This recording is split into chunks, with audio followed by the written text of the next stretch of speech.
bills. We need to start with a roll call. Commissioner Morris? Here. Commissioner Blue? Present. Commissioner Cotton? Here. Commissioner Hesner? Here. Commissioner Heidner? Here. Commissioner Mulcrone? Here. Commissioner Gorog? Here. We have a quorum. Okay. This evening, the first matter on our agenda is a petition filed by effectively Menards seeking preliminary and final site and landscape plan approvals, preliminary and final approval of the architectural elevations, including building and ground-mounted signage. The specific property we're discussing is commonly known as Greg's Landing North Commercial Parcel. It is Zone B1 in the General Business District of the village, is approximately 33 acres, and is located at the northwest corner of Milwaukee Avenue, Route 21, and Greg's Parkway. For context, before I ask Joe to kind of bring us up, this commission held a public hearing at which there was a special use permit granted, preliminary and final site approval recommended, and preliminary and final subdivision approval recommended. So those are items that we are not discussing this evening. Those have already gone to the village board. So do you want to otherwise catch us up? Sure. Thank you. Those items did appear before the village board in a committee of the whole on June 17th. Those committee of the whole items were unanimously approved, and were with the committee of the whole directing staff to prepare the necessary documents for an ordinance granting approvals of the aforementioned items. The remaining items that will be before us mentioned involve landscaping, photometrics, architectural elevations, building, and monument signage. Of note, of several of those different items, what was previously approved by the Planning and Zoning Commission and appeared and was approved by the Committee of the Whole was the removal of setback lines on Lot 2 of the development. Those items were removed, and so going forward, the existing covenants and zoning ordinance are still requirements on that lot.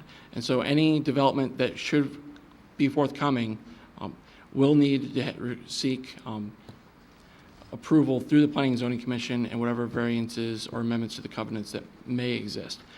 However, that will be a property that will be difficult to develop based off of those landscape buffer and other requirements. In addition to that, Menards, the village, have worked very closely with the Bay Hill Homeowners Association as well as the Libertyville Condominium Association to discuss landscaping items at both the north and the western elevations. Conversations are still ongoing. Our Public Works Department is still working with Menards and their consultants on the engineering of the northern swale. So that's an item that will still be moving forward, and comments are in your packets today to discuss the different landscaping that Menards at this time has agreed to. In addition to that, and as a condition of approval that is in your packets, is a landscaping agreement between Menards and Bay Hill Homeowners Association. Currently in your packets is a framework of certain areas that we would like to make sure that are included in that agreement. If you have any additional questions, myself would be happy to answer them, but specifically addresses concerns related to screening. One of the areas that we did not cover in my packet that Bay Hill is looking for is screening of up to 2/3 of the property at the inception of the building. That was not included at this time due to the underground utility lines as well as the mature existing landscaping that's present that may be a detriment to planting large caliper trees of that size. With that, the petitioner is here to answer any questions. Okay, who's going to speak on behalf of the petitioner this evening? I will be. Okay. The general rule we have to remind everyone is if you're going to speak, you need to come to one of the microphones, either the permanent ones or one of the portable ones. We'll ask you to state your name, and if you're a resident speaking, also where you live. Then we'll hear your comments. But first, we'll hear from the petitioner. Good evening. I'm Tom O'Neill with Menard Incorporated, 5101 Menard Drive, Eau Claire, Wisconsin, 54703. And I am here on behalf of the petitioner, Menard Incorporated, relative to our development, Greg's Landing North. Also with me this evening are developer representative, Steve Pagnota of Bradford Companies, and an assortment of our various consultants involved in the project. I have Glenn Christensen with Manhard, who prepared the landscape, who's a landscape architect for the project, who will be speaking specific to those items when we get to that portion of the presentation. And I also have with me Bill Woodward of KLOA and Martin Iwanicki of V3 Engineering, the traffic and civil consultants on the project. And since there's really nothing on the agenda relative to those specific items as far as approvals goes, I wasn't going to have them speak necessarily unless it's from a rebuttal perspective or if there's questions that arise during the course of the meeting. With that in mind, we should probably reintroduce ourselves to the project.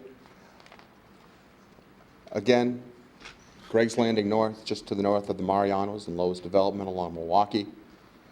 We are proposing to construct our two-story Menards store at the northern portion of that quadrant. Access from Greg's, access from Milwaukee, with the entrance to the lumberyard on the north side of the store. The two-story store is such that we have tried to introduce a lot of lights, a lot of open airness to it, moving walkways to get from floor to floor. It has our full merchandising layout, yet does so within a smaller footprint than, say, for example, the Long Grove store. Elevator and moving walkway access between stores in addition to stairways. One of the main items that we have been working on to address since we last met are the architectural renderings of the store. We've taken to heart conversations with staff, with Plan Commissioner input relative to previous iterations of plans that were before us, comments relative to that were introduced from adjoining homeowner association members. And so with that in mind, one of the things that we've tried to do is, in an effort to make it more simple, more elegant, reduce the massing of the overall store appearance, we have changed the peaks to be similar and consistent from our garden center to the entrance and exit canopies. We have switched the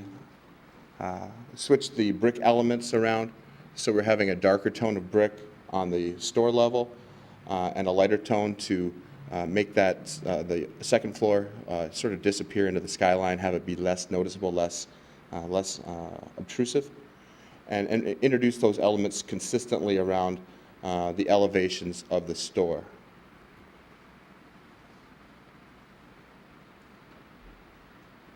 What we have over here are examples of the building No, materials. you need a microphone. What we have over here. What we have over here are examples of the building materials relative to the store. Again, it's an effort on multiple levels to introduce some change of material types, material colors, textures into the building facade. We're looking at a concrete split face CMU unit that would propose be the knee wall of the store with a two-tone brick utilization for the first and second floor accordingly. Again, going from dark to light as the building rises, with the introduction of pillars in the to break up the building along the horizontal storefront of the facade. We also have examples of the cast stone that is to be incorporated into it, as long as the trims for the roofing, as well as the windows that would be incorporated into both the first and second floors. One of the things that we were encouraged to do was to repeat some of the window elements on both the second and first floors and to center them around some of the main entrance elements. So with that, I just want to go on to some perspective views that the architect has put together relative to going around the building itself. We took a snapshot of the main entrance, and one of the reasons is the number of different materials that are incorporated into that particular area. Again, there would be a knee wall along the base of the store. that would consist of the darker tan CMU, and then rising above it would be a cast stone to provide some separation to then the first floor, a darker brick, and then on the second floor, rising up to the roof level, a lighter brick, with the pillars also being also consisting of that lighter brick appearance. Again, some typical wall sections, both for the rear of the store, which is on the left, as well as the southern and eastern faces, which is on the right, and includes the full individually laid CMU and face brick or utility brick components. I'm just going to run through a series of the perspectives, and at any time I'd be happy to take any questions that the Plan Commission has relative to these, rather than go into a lot of specifics as to them. Again, along the storefront, showing from south to north, again trying to depict and introduce changes in material types and colors to soften the store. This shows one of the revisions that we were encouraged to make to the storefront was the introduction of additional rectilinear windows along the storefront to provide some additional massing right at that area and draw attention to it, and then soften it to reduce away from there. So there's less is more sometimes as we get away from the main entrance and exit elements. This is the garden center area and shows the knee wall along the windows in that particular area, also looking to the north. Now we have some views. We're going to have some perspectives looking from the southwest to the northeast, as well as from the northwest to the southeast along the back side of the store. Again, trying to depict the changes in color that would be introduced in those areas on the west elevation of the store.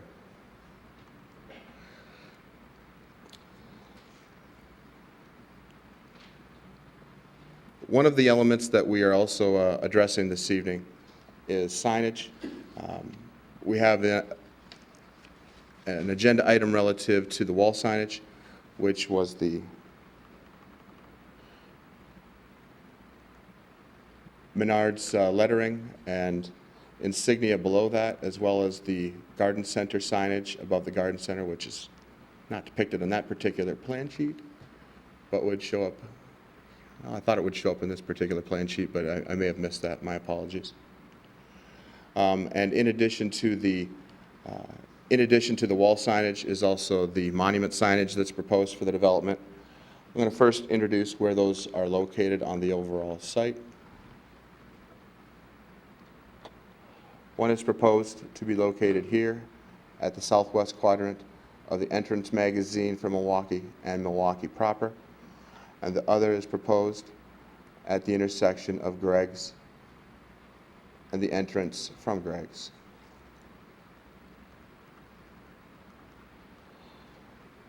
What we've intended to do with those signs is to make them consistent with the signage at Greg's South. And again, some of the repeating themes from the architectural elements that we've depicted on our material board here, the introduction of the CMU unit, and again, the alternating light and dark brick colors to tie them all together into the development and make it more cohesive. Right. Okay. Again, these are more of a detail relative to the dimensions of those signs.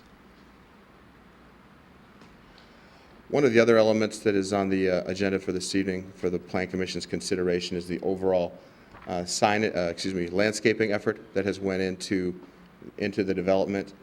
And for that, I think I would like to turn it over to Glenn Christensen at this point to explain the landscaping architecture that's went into the design and how we've tried to soften our introduction of the Menards store into the property, and in particular into buffering us from both the west and from the north. Glenn? Is it this one? Yeah. Change from green to white. So This will advance you through, and as we get Okay, so this is just. right past your as well. details, Okay. are the profile views, Yeah. the section views. It's okay. Just the rooftop units are wrong. Oh, so the rooftop units are, they're really not that tall. Yeah, I don't think so. Yeah, Okay. so you're right. Yeah. Thank you. Again, my name is Glenn Christensen. Yeah. I'm Senior Landscape Architect with Manhart Consulting, 900 Woodlands Parkway, Vernon Hills, Illinois. Give you kind of a brief rundown where we came in and what plan you saw last. Since the last Plan Commission meeting and the initial submittal, Menards contacted us and hired us to do the landscape architecture and photometrics for the project. We're very familiar with the Vernon Hills Landscape Ordinance, and the plans that you now have in front of you were the result of reviewing the ordinance, as well as there were two separate reviews by staff that went, in which revisions were made to get to the point we are at right now. We also, as was mentioned earlier, met with some of the neighbors to the west and north, some of the homeowners associations, and talked about the landscape plan with them and talked about doing some additional landscaping.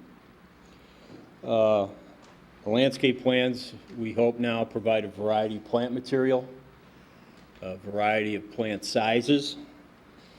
We provided a lot of native plant material, which is encouraged in your landscape ordinance.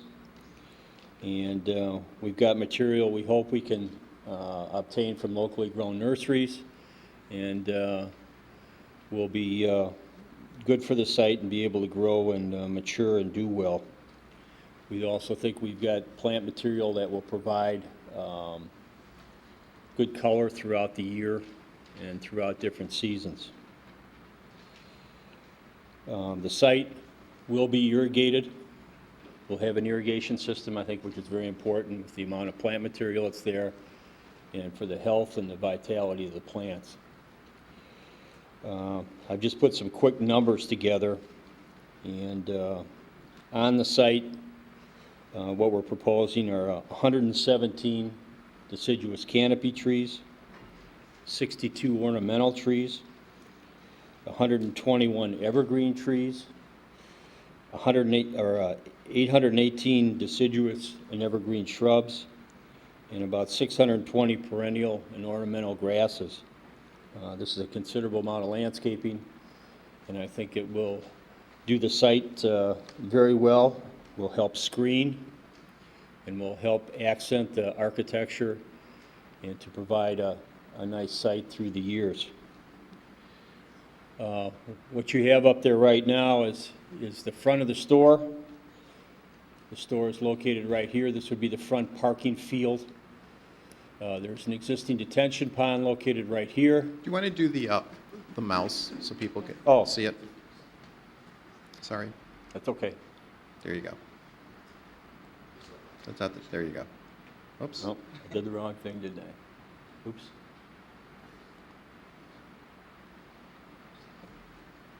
Okay. Yeah, this is the existing stormwater detention pond. We will go in and rework the sides of that, provide native plantings on the side slopes according to requirements of the village. We've also provided additional plantings throughout that area. We provided street trees along Milwaukee Avenue. We've also provided trees through the entry island here. These will be columnar trees that grow long and narrow and tall, as well as provide perennials and ornamental grasses, shrubs through there. This is an outlot right here. Currently that will be graded and seeded. Future landscaping will be done with that when the use is determined and those people come in for approval. And then throughout the front of the parking lot, we have trees within the islands, as well as ground covers and ornamental grasses and shrubs through the islands as well. The larger islands are turfed, and the surrounding area is turfed. As we move to the outside, this is would be the northwest corner of the building. Here's the boundary and the existing berm, which is located right here. This is the west side, this would be the north side. What we've provided here, again, is a variety of material and a large quantity of material as required per the ordinance. Each of these plant materials shows a 6-foot ring at installation, and the ornamental and evergreen trees have a 15-foot ring, and the larger deciduous trees have a 30-foot ring to show a little more mature growth. The plant material going here, the evergreen trees, which there's a large quantity of, come in 8-footers, 10-foot, and 12-foot at planting. That's a pretty significant size evergreen tree, which will provide a significant amount of buffering at planting. Might also add, we've shown, and it's a little bit hard to see, but some of the existing plant material that's just west of our property line, which exists today. So we feel in this area, which is the majority of the area where the residential is here, that we provided a considerable amount of plant material. And this berm, which is located here right now, most of that material is located on the west side of the berm, to the top, to the west side. That was done for a couple reasons. One is to obviously help with the screening. The other is that we have a water line. Lake County Public Works has their water line going back here, so we didn't want to intrude on that too much. We did a little bit farther to the south, but that was the other reason we didn't go back on the back side of the berm. This would be on the southwest corner. Again, the continuation of the planting along the back of the berm here. We also, along the building edge on this south side, provide a considerable amount of material to accent the building and to break up the long building line. A lot of the plant material is located here because there may be a future extension of this roadway for the other user that will be on this lot. This just shows the entry road from the north to the south, to Greg's Parkway. We will provide turf on either side of that roadway, mowed turf, 20 feet on either side. And this is the location, the signage, and the magazine will be landscaped at Greg's Parkway. Here's the monument sign, here's the entry magazine right here.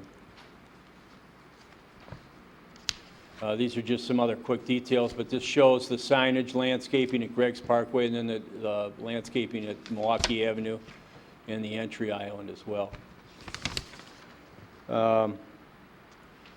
Again, we believe we've done a significant amount of landscaping, and this exhibit here, which was prepared by V3, the civil engineers, shows here's our landscape plan and plan view. This is in an elevation, but it shows the height, which is about 695 at the back of the parking lot. The top of the berm is at about 705 at the very peak, so immediately there's 10 feet of ground screening. Add the 8 to 10 to 12 foot evergreens, and you're up to almost 720. And then even with the canopy trees going in at planting, they'll be 18 to 20 feet high. So you're getting up to about 720 right there. And this exhibit shows a person on the second floor on a deck in their view, their line of sight. So I believe at installation, there'll be a considerable amount of screening. Will there be openings, and will somebody be able to see the building from the second floor? Probably. But every year, I think with additional growth, that will become a solid wall back there and really be a significant screen for the residents. Might also add that, as was mentioned, I think there's been an agreement to agree. I don't know how much it's been in writing, but when we talked to the neighbors, Menards had indicated to the Bay Hill folks that they'd provide 18 additional trees, and to the Libertyville Ridge folks, 4 to 5 trees. Our thoughts at that point, at that meeting, were let's get the building built, let's get all the landscaping installed for Menards, then go back there and take a look, and actually go out there with lath sticks and locate the holes, the gaps where the landscaping's needed at that point, and really get a lot of bang for your buck and put it in the proper place at that time.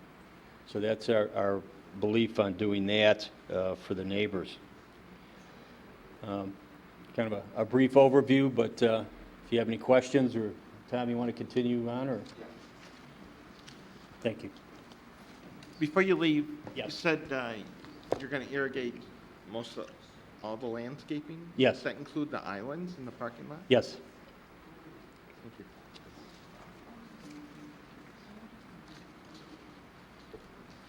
you. Moving on from landscaping, we also had,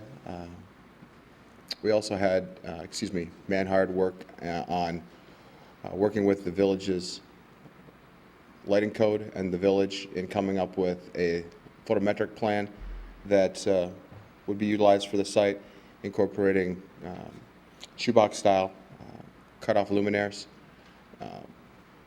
into the entirety of the site, but for the decorative lighting that we are proposing along our garden center expanse. There's no off-site spillage of as far as foot candles go relative to this. There was extensive staff input into this, and I believe professional staff at the village is satisfied with the photometric plan. But I don't want to speak for Joe or the city engineer, or the village engineer, excuse me. With that, I just wanted to go through a couple final measures. We touched on the plat previously at the last meeting. It all interrelates, and I don't want to really lose track of the forest for the trees. But we have representatives from KLOA here relative to traffic, and Martin Iwanicki at V3 relative to the civil engineering. So with that presentation, we are requesting the Plan Commission preliminary and final approval of the various items that are on the agenda before you tonight. The building elevations, site signage, photometric plans, landscaping. In addition, I should probably go through the various variances that are being requested for the development. One is relative to the reduction of the number of parking spaces within the parking lot. Based on our history as being as a Menards home improvement retailer, and knowing our stores as we do, we provided evidence to staff that supports the number of spaces that's been depicted on all the site plans to date. It's in keeping with numbers at other stores, and we believe it'll be adequate for the village store. Relative to signage, the signage that is proposed is not consistent with village code, but it is consistent with the signage that has been previously approved and constructed at Gregg South. And we believe it's a well-appearing sign. It looks good, and with the design elements that we're incorporating into it to tie it into the development of Gregg's Commercial North, we think it'll certainly look good and have the feel for the entire development on both the south and north sides. We have some directional signs on the lumberyard entrance that are in some of the other materials within your packet, just at the ins and outs of our entrance to the lumberyard. The wall signage is also a variance. While we've exceeded the ordinance allowances relative to wall signage, we think with the massing of the store, with how big it is, the signage that is proposed is in keeping with the size of the facade, and will not look out of place based on that size, and in fact would probably look a bit unusual if it were to be smaller, just because of the fact that this is a two-story store, and it is a large structure. And finally, we're asking for a reduction in the the off-street loading spaces from 6 to 3, and that is to have 3 recessed docks here. We again have found that that's something that's more based on square footage and not necessarily based on the history of our particular use. I think with our experience that we've been able to demonstrate to staff, I don't think there is necessarily any problem that has arisen from a staff perspective on that. With that, that is some of the support of the variances that we've requested, and we would appreciate your recommendation of preliminary and final approval on these matters, and I'd be happy to answer any questions or to divert those to their developer or consultant representatives to answer them for the commission. Okay, any questions, anyone? I have a question. I have a few questions on relating to the architecture. Certainly. Can you pull up the elevations?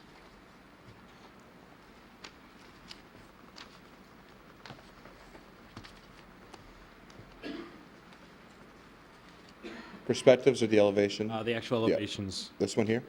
Yes. There's more details shown in the elevations than the perspectives, just so maybe that's noted. So if what we're approving is the elevations and not the perspectives. In particular, I was just looking at how you have engaged the tops of the spandrel glass windows on the second floor, but the bottom level is kind of floating. And just, I think it might be nicer if either that band raised up to meet the glass or maybe the glass expanded down to meet the band, just so they don't seem like they're floating in the facade. And the same goes for the paired true windows to the left and right of the main entry. They're just punched openings. There's nothing holding, a traditional head or along the tops of those.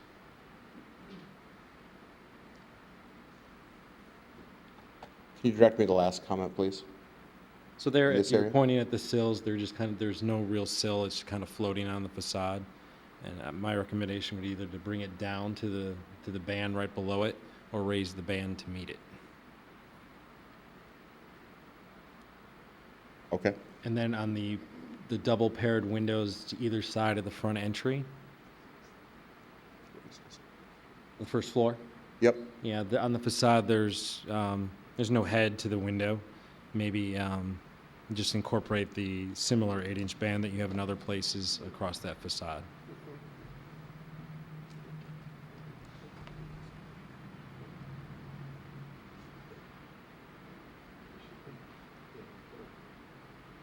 Mm-hmm.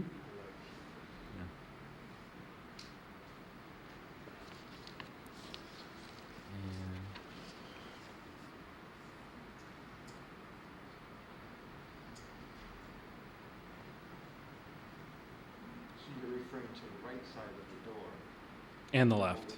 Mm-hmm. but it's already mounted. That's a canopy. You're talking about the banding across the top. Or immediately above the windows. You want that moved. No, I just think they're floating. They need some kind of grounding mechanism, like a soldier course or some kind of stone head to engage the window. I had another comment on the architecture. The 4 columns that are around the main entrance, you've got a separate recessed brick accent detail. And I really like the monument sign along Milwaukee. If you could flip to that.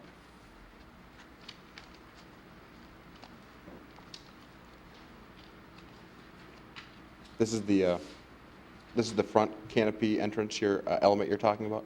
I think that Okay. the mass of the Menards entry is heavy, and to maybe counterbalance that, if you were to take what you did in the architecture of the sign on the left, how you have your split stone base, but then you bringing the darker color up a little higher to give a little bit more weight to those columns. I think if you were to play off of that around the front entry, I think it might be a little bit more successful. Just a suggestion.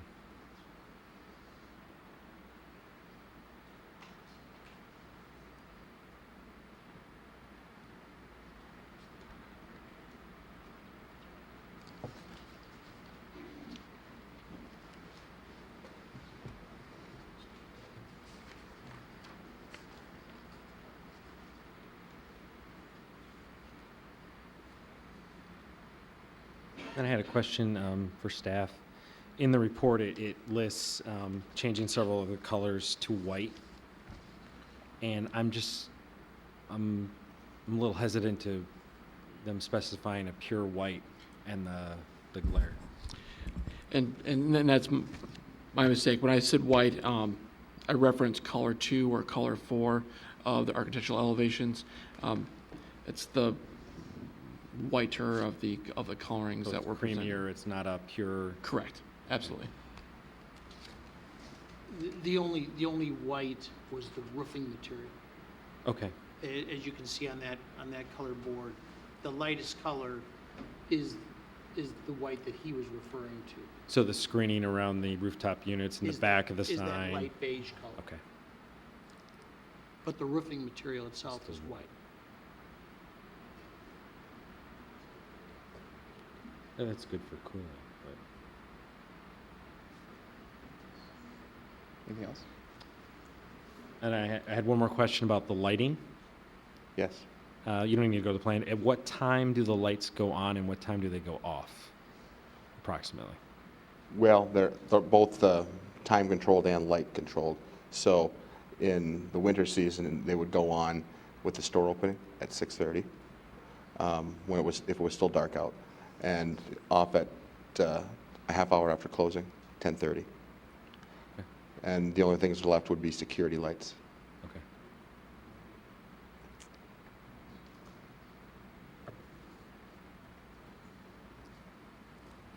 Jerry?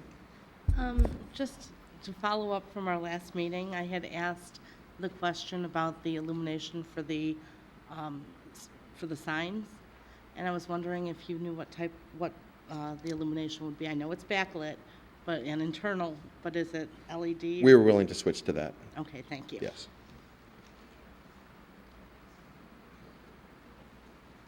Anything else?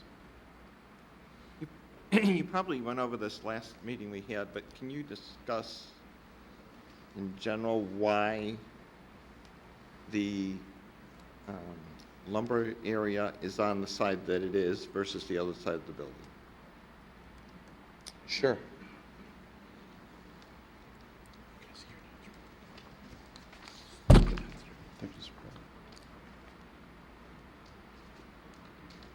The two window issues and then the sign consistent with the pillar. Again, over time, the site plan that we've arrived on at and received, at least a preliminary review and approval relative to the site plan layout, was the subject of numerous iterations, both internally at Menards as well as in discussions with Right, yeah. village staff and plan commission and individual members, trustees of the board. When we first started down this road, we had the store was actually flipped, so the garden center was to the north side of the store. The delivery elements were exposed down here in the southwest corner. There was the warehouse was located over here along the north. And with the warehouse being located over here along the north, and the way it was angled towards the west, towards the southwest, I think one of the bigger concerns was that you would be able to see lighting underneath the canopy of the warehouse from the residence here, looking underneath the warehouse that was located to the north. And so with that in mind, we attached the warehouse to the store, which is something we've done in some other stores, particularly in Richfield, Minnesota. And that was one of the options that we brought to one or two of the earlier meetings when we were discussing different potential ways to address various concerns. And that was the thing that a lot of different folks that were providing input on our plans centered on as being a particular improvement comparatively to some of the other iterations of site plans that we came up with. This way, the lights underneath the canopy were recessed in this direction, that yes, they were facing north, but they are facing north and recessed several hundred feet, in some instances nearly a football field away from the north property line. So it was a way to keep the warehouse as close to the store as possible and lessen its impact on both the neighbors to the west and to the north. So initially you had the garden center over there though, That's correct. and the warehouse was on the other side? The entire store was slid further to the south, allowing us to put the garden center and the warehouse on the north side with a driveway. So was there any option of looking at the warehouse on the south side and the garden center on the north side? I think one of the concerns in that element was that we would have the open area of the garden center then facing Greg's Parkway. And then that would have an aesthetic issue Yeah, the warehouse. of the warehouse facing Greg's Parkway. Every plan we looked at, there was cause and effect. And I guess from the input that we received from various stakeholders in the project, this is the plan that both worked from a Menard Incorporated perspective, but had the least negative impact on surroundings.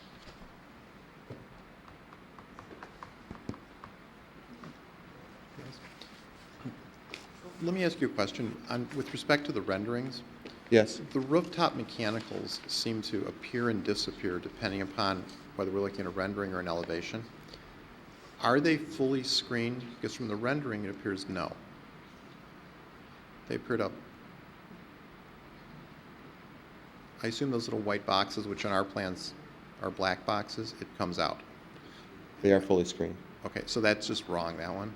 On which one? The first one? There, where you can see them projecting above the roof line?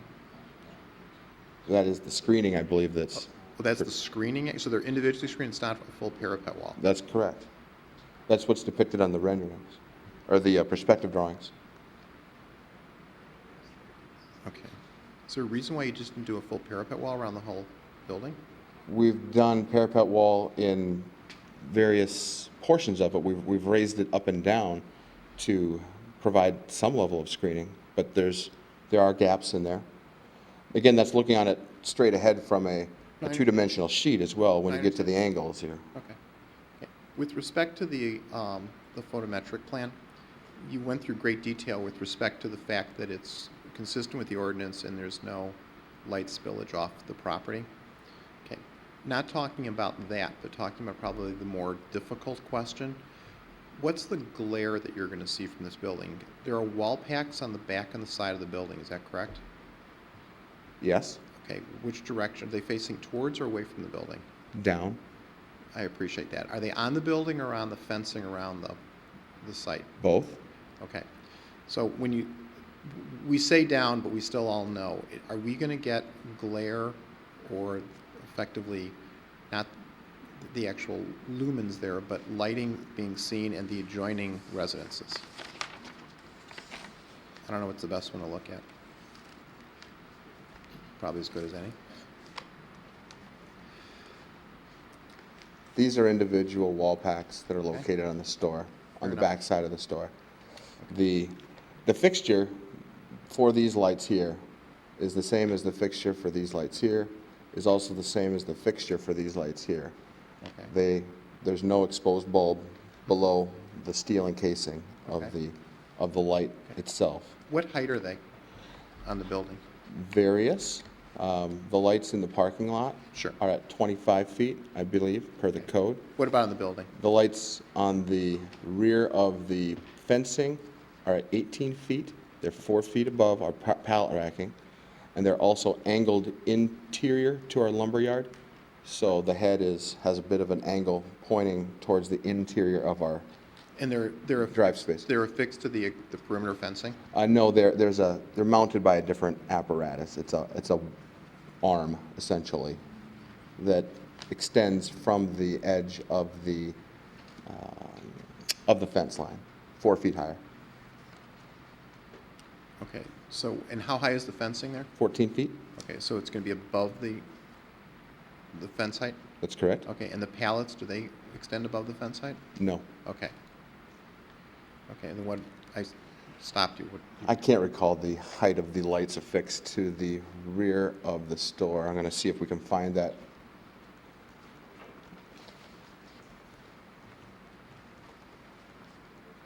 think you're getting help here. That would be helpful.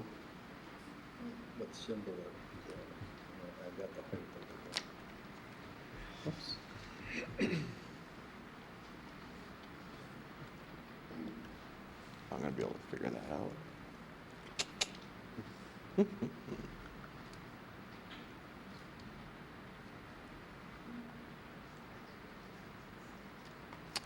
I don't know the answer to that.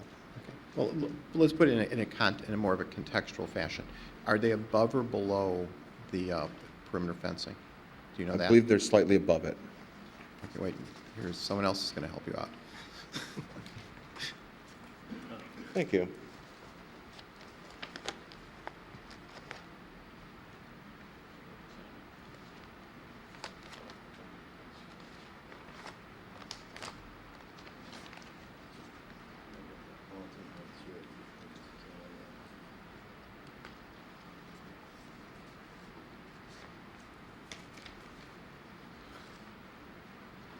I'm going to backtrack. Looks like the mounting height on the ones facing to the west are at 14 feet in height.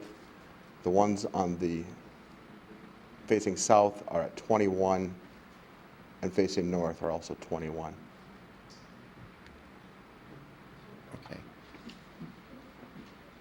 There is a notation in our packet that the general site lighting, you said today, if it's dark in the morning, it's on in the morning, but it's then turned off 30 minutes after store closing at 10:30, okay, except for security lighting.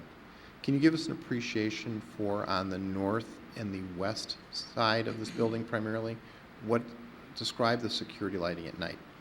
It's not all of those lights that are depicted, No. I assume. None of the lights shown on the site plan would be security lighting. Would be some lighting underneath the warehouse itself. Oh, so you're not going to actually light the No. yard, for lack of a better term? No. At night? We are not. Okay, and then in terms of on the north side, which is the garden center, that's a covered garden center, isn't correct? Or no? On the north- south, I'm sorry, I misspoke. On the south side? This area is open here. Open with no roofing, or? That's correct. Okay. Is it similar there? Is there lighting there at night? No, there's After not. the store closes? No. Okay, and then in the parking lot, I assume you have some parking lot lights on, but not all of them? I'm not sure the extent to which they have the lights on there. I'd have to get a better answer to that one for you. I don't think the parking lot lights are on themselves. I believe there's some wall-mounted On the front? wall packs On the front of the store? in the front of the store. Okay, and those are similarly what we've described? Yes. They're the downward. Now, what about on the entry to Greg's Parkway, those lights? Are those more street lights, or are those? In other words, are those on at night or off at night? I think there's been some recent discussion about those as far as whether those were going to be per the village, the decorative village lighting, or whether they were going to be of a down diffused nature. And I don't know where the last of that discussion left off. Well, in regards to the front elevation, the last conversation we'd had with Menards involved no accent lighting on the front building. In terms of the lighting in the parking lot and along the drive entrance magazines, there's a condition of approval in the packet that includes information. Let me just pull that up. That requires them to be the bulbs to be higher within the overall lighting structure to prevent glare and to direct the light downward. Okay, that's condition 7, it looks like.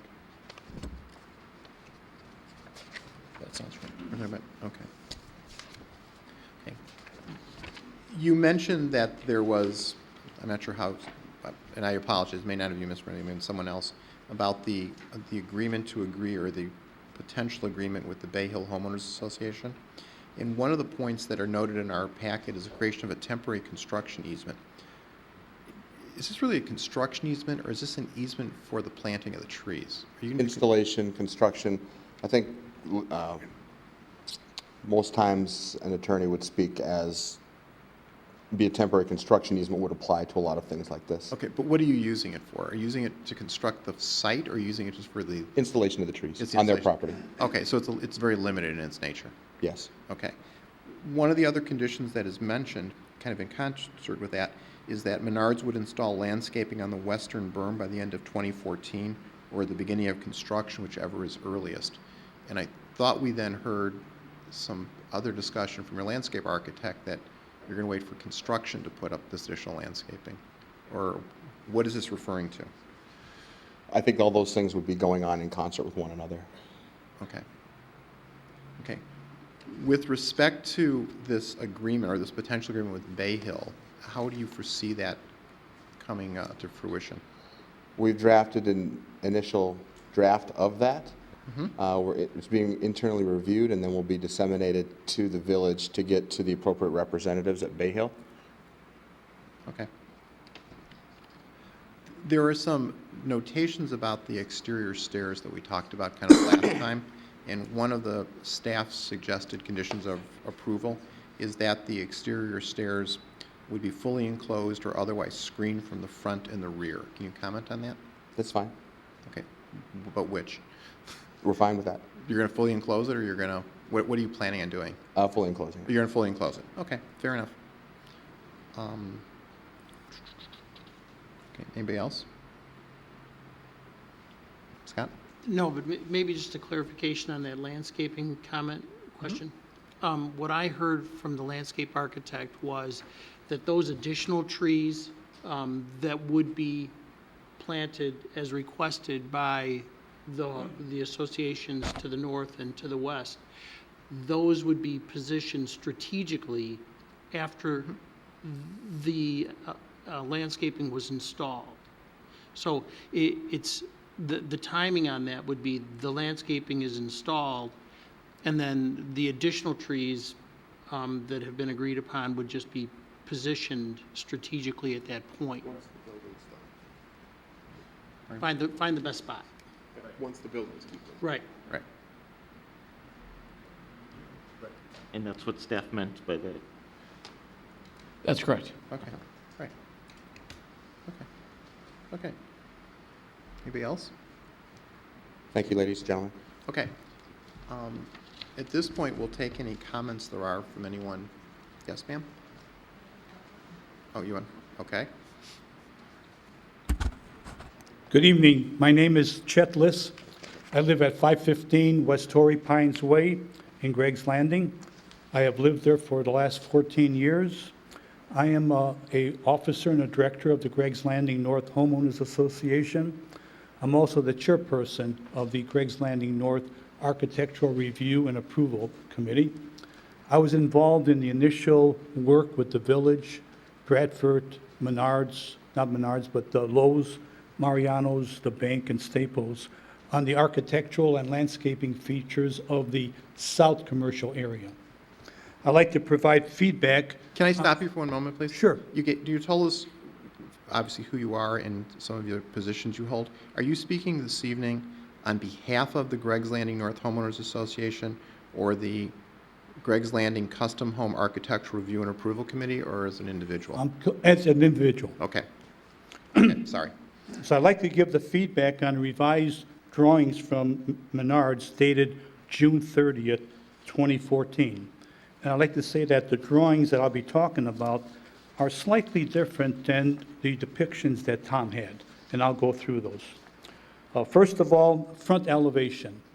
The signage on the building.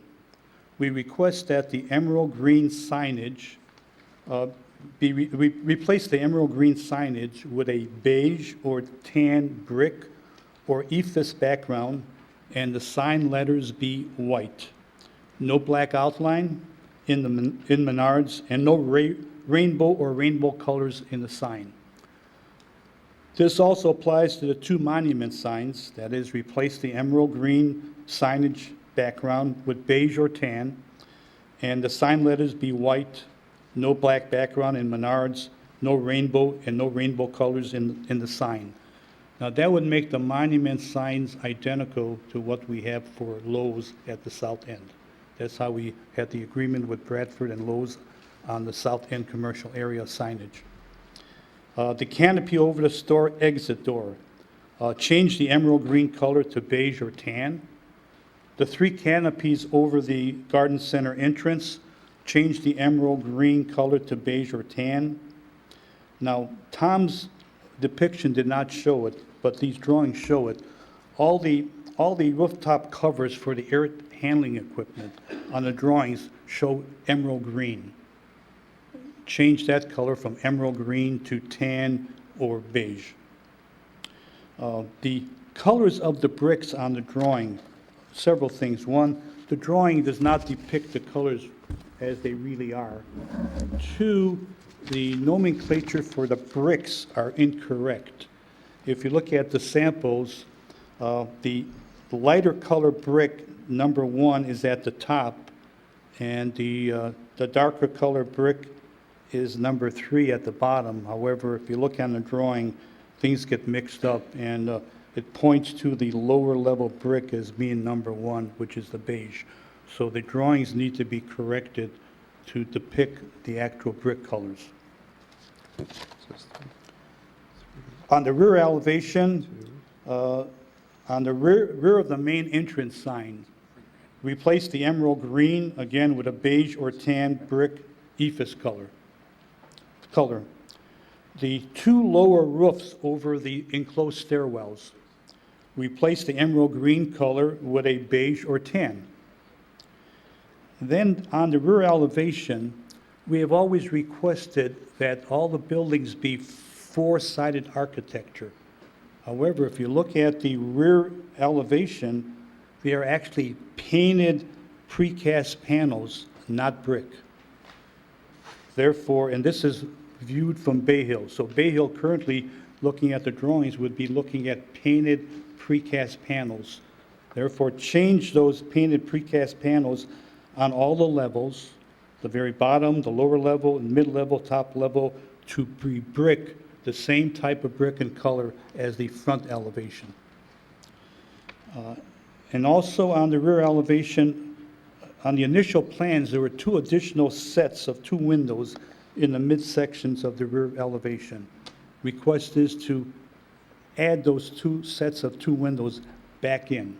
They would be right at the midsection. It looks like there's room for it, and it's symmetrical, etc. The right side elevation, again, the entrance sign is emerald green. Change that to beige or tan color.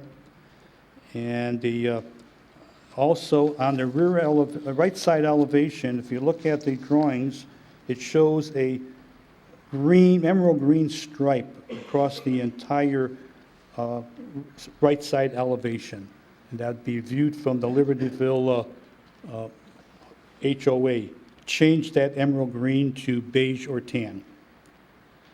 Again, I mentioned the monument signs. The wrought iron fencing, if you look at the drawings that were provided to us, the wrought iron fencing appears to be emerald green, but I believe they're supposed to be black. So change all the wrought iron fencing from emerald green to black. The cart corral design, thank you to Menards for making the cart corral design the same as we have at Mariano's. However, in the drawings, the cart corral design shows it to be emerald green.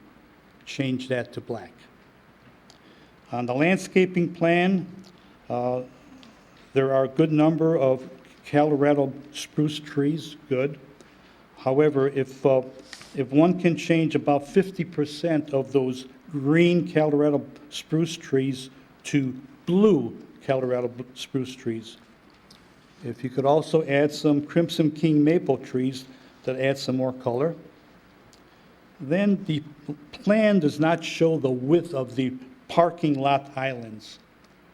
Per the landscaping experts, in order to sustain good tree and shrub growth, the minimum width of the landscaping islands should be 6 foot wide. That should be specified on the drawings. Okay. Then a couple more things that do not apply to the architectural, but they apply to the traffic. If the agreement could state that all construction traffic must come from Milwaukee Avenue, no construction traffic should be allowed on Greg's Parkway.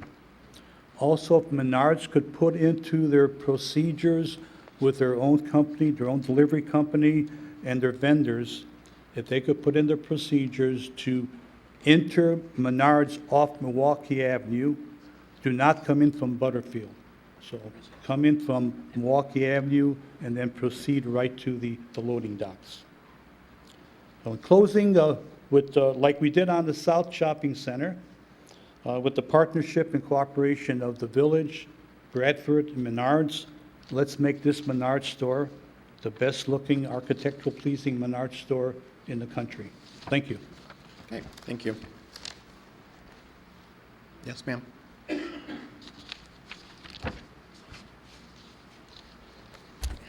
My name is Holly Estel.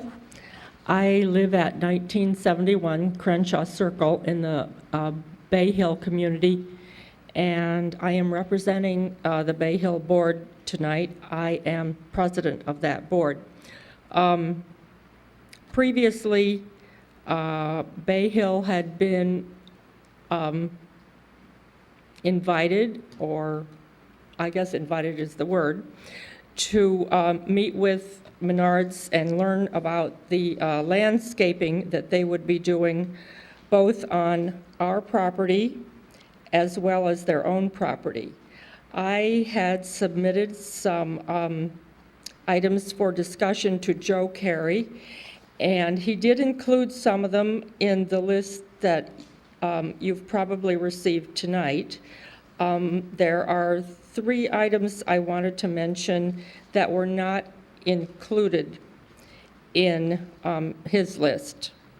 First of all, and I did confer with individuals who had worked on the Lowe's property as to some of the things that we should include in our agreement with Menards.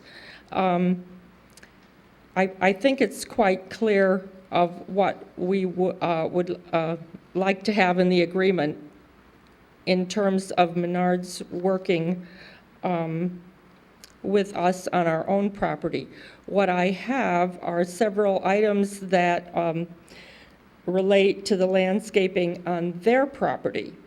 And those items would be, first off, there needs to be some kind of an agreement in place on how the situation would be handled if any of the trees on the Menards property dies or has a problem, about replacement of that plant material and how that would be handled and how soon it would be done. Secondly, we had requested that the trees planted on the Menards property, that would be on the berm, would cover 2/3 of the height of the Menards building. And that would be at inception, not in 8 or 10 years that it would take potentially for trees to grow. The third thing, and I am not clear on if you were discussing this previously or not, and that would be, is there a possibility that the trees on the berm between the Menards location and the Bay Hill community, could those trees in that part of the landscape and also the fence, would there be any consideration in installing both the trees and the fence before the full construction project begins to create somewhat of a screen between the Bay Hill community and the construction site? So those are my comments. Okay, thank you. Anyone else?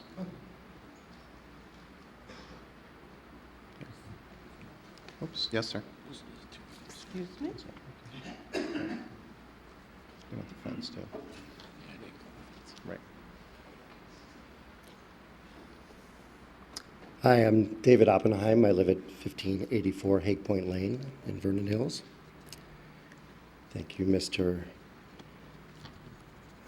Committee Chairman and committeemen. A wise man once said, we have to keep in mind what we should do and what we can do. I understand all about taxes and business and all those things, but should we do this? I'd like to see something else, but I think what we have is not all that bad.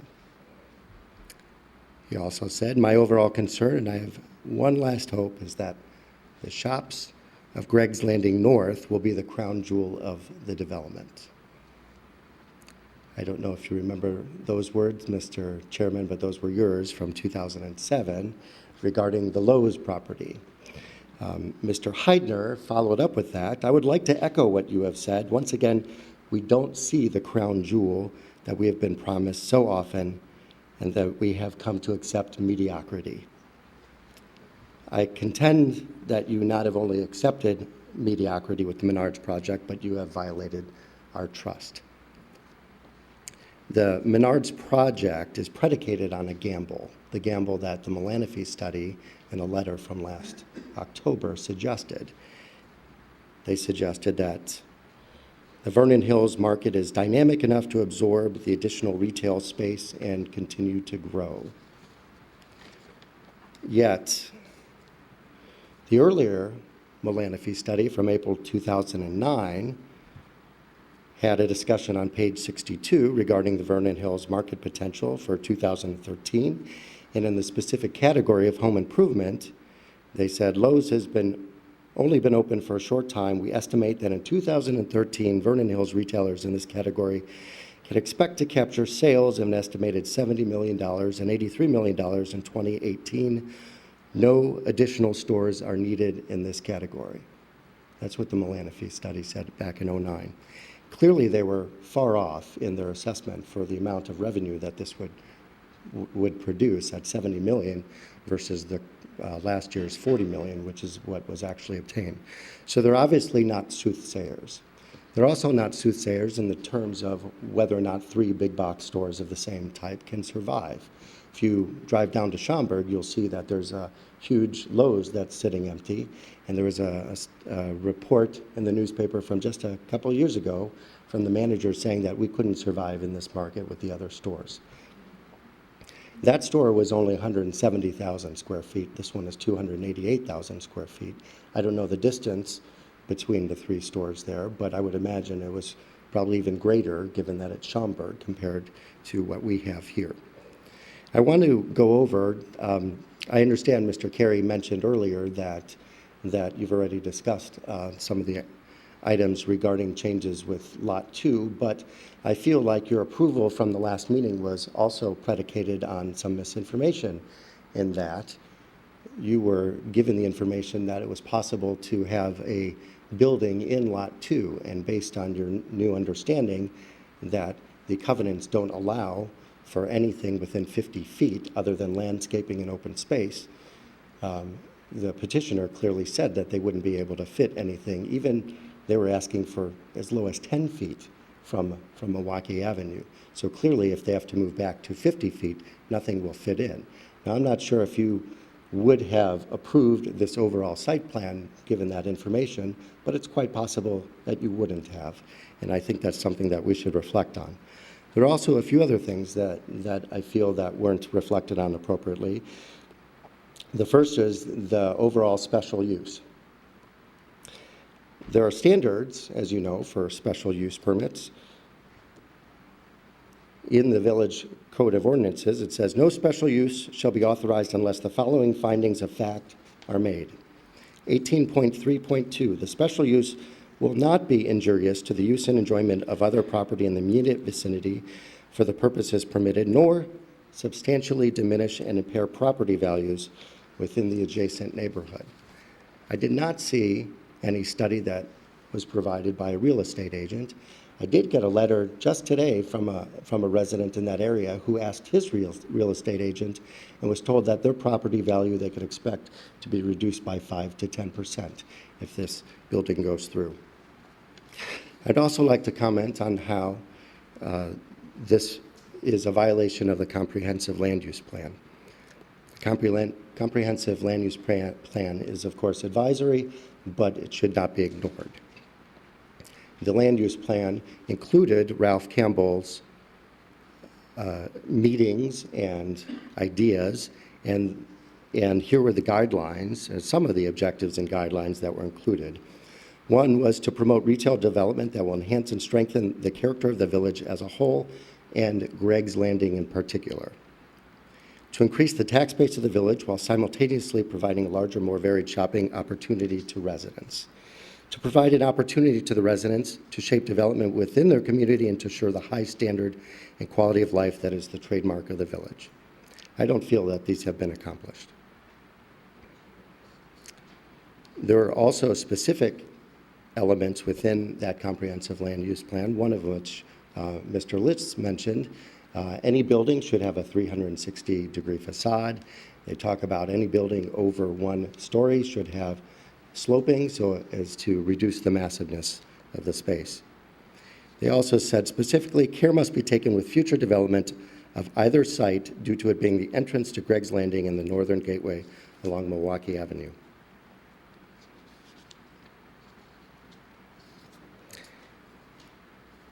Now, there's an additional point that I don't think has been brought up, and that's regarding the zoning rules.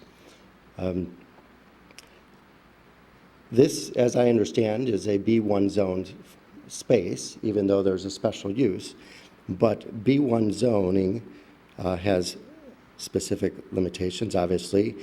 Section 13.7.6, there shall be no outdoor storage of any materials of any kind, except as provided in section 13.7.5, which deals with overnight trucks.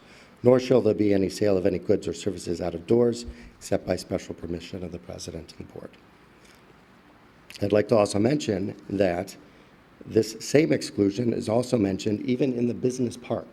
No outdoor storage of any materials of any kind. Now, at the last meeting, you heard from the petitioner that there would be outdoor storage of items such as culverts and railroad ties and other things that were too large to fit inside the building. I feel that this is a violation. Now, to address the point that Mr. Carey brought up earlier, the eastern boundary of the property must have all portions lying within 50 feet west of the west right-of-way of Milwaukee as legally established, maintained in an undeveloped condition, or improved and maintained as landscaped open spaces. That we need to make sure follows through. And then obviously it might change the overall site plan and what can viably survive. The last point I want to bring up has been brought up at the Committee of the Whole meeting, and they didn't seem to pay too much attention to it, and that is the covenant specifically regarding warehouses. Clause 4 of the covenants for this property talks about the use and development. It says, the Cuneo North commercial property shall not be developed or used for any purpose other than office, hotel, and retail commercial uses. I understand this is a retail building, but there's also specific language regarding retail commercial use. And that says the sale of products, recreation, or services directly to the ultimate consumers, but specifically excluding, without limitation, all warehouse and wholesale uses and operations. Now, their contention was that this is a retail warehouse.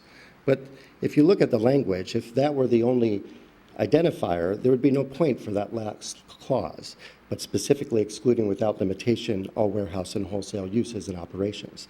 They could have just left it as the sale of products, recreation, or services to the ultimate consumers. So I think that's an important point, and I know you've already approved this, but you do have the opportunity to deny it at this stage and now not allow it to go further. Lastly, I would like to suggest that you do have the opportunity to make sure that this is not a mediocre project. This is the crown jewel of the area, and we hope you see it as such. Thank you. Okay, thank you. Okay. Anyone else? Yes, ma'am. Yes, sir. I am Joan Sheldon. I represent Libertyville Ridge Condominium Association. I am at 1203 Briarwood in Libertyville, sir. And I don't always come this dressed up, but my son's wedding is a week and a half, and we did everyone's hair. My son's married Jacqueline Espinal, who I taught in 3rd grade, and the Espinals in Vernon Hills, and we had our hair party late this afternoon. So I don't always come all dressed up to come to a meeting for the building zoning. I should have been out drinking or having dinner or something. We thought you, Instead, I'm here. we thought you did it for us. We're very Yep, disappointed. yep, I did it all for you. That's Right. right. All righty. As I represent Libertyville Ridge, I just have a few notes for you, please. We had our board meeting, and we do appreciate the board members and welcome any and all landscaping that Menards is willing to provide to the north end of our property. And as I spoke with Mr. Carey after our meeting, we also have a consensus from the Libertyville Ridge Board that if there are any bare view spots after the landscaping has been in for a while and you want to put it on our property, we were told at our work meeting that maybe 4 to 5 trees, and we understand that those trees would be at no cost to us, but they would be ours to maintain. The board does have a few questions, and when Glenn, you didn't specify the swale or the north end of the property when you were talking about the building. Just a few things about the swale. When we stand on that, there's a berm there right now, and when we look at these plans and the feet of where it is, that berm is coming out. From your drawing here, the berm is coming out. So, that's okay. That's right, just want to make sure they know what we're talking about here. Yes, sir? Am I going the wrong way? Probably.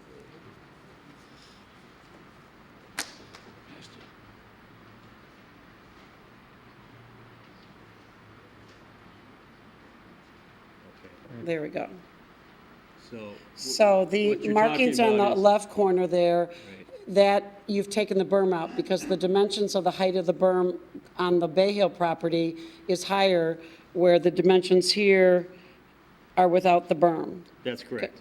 So that berm, the berm was put in when the Bay Hill property was built with the pond there coming off of the bigger homes of Greg's Landing where Garfield Road ends. And the berm is there with the pond, and then the berm continues, so you're taking that berm out. The berm is right at our 23-foot line it's on our property line, right there at the line.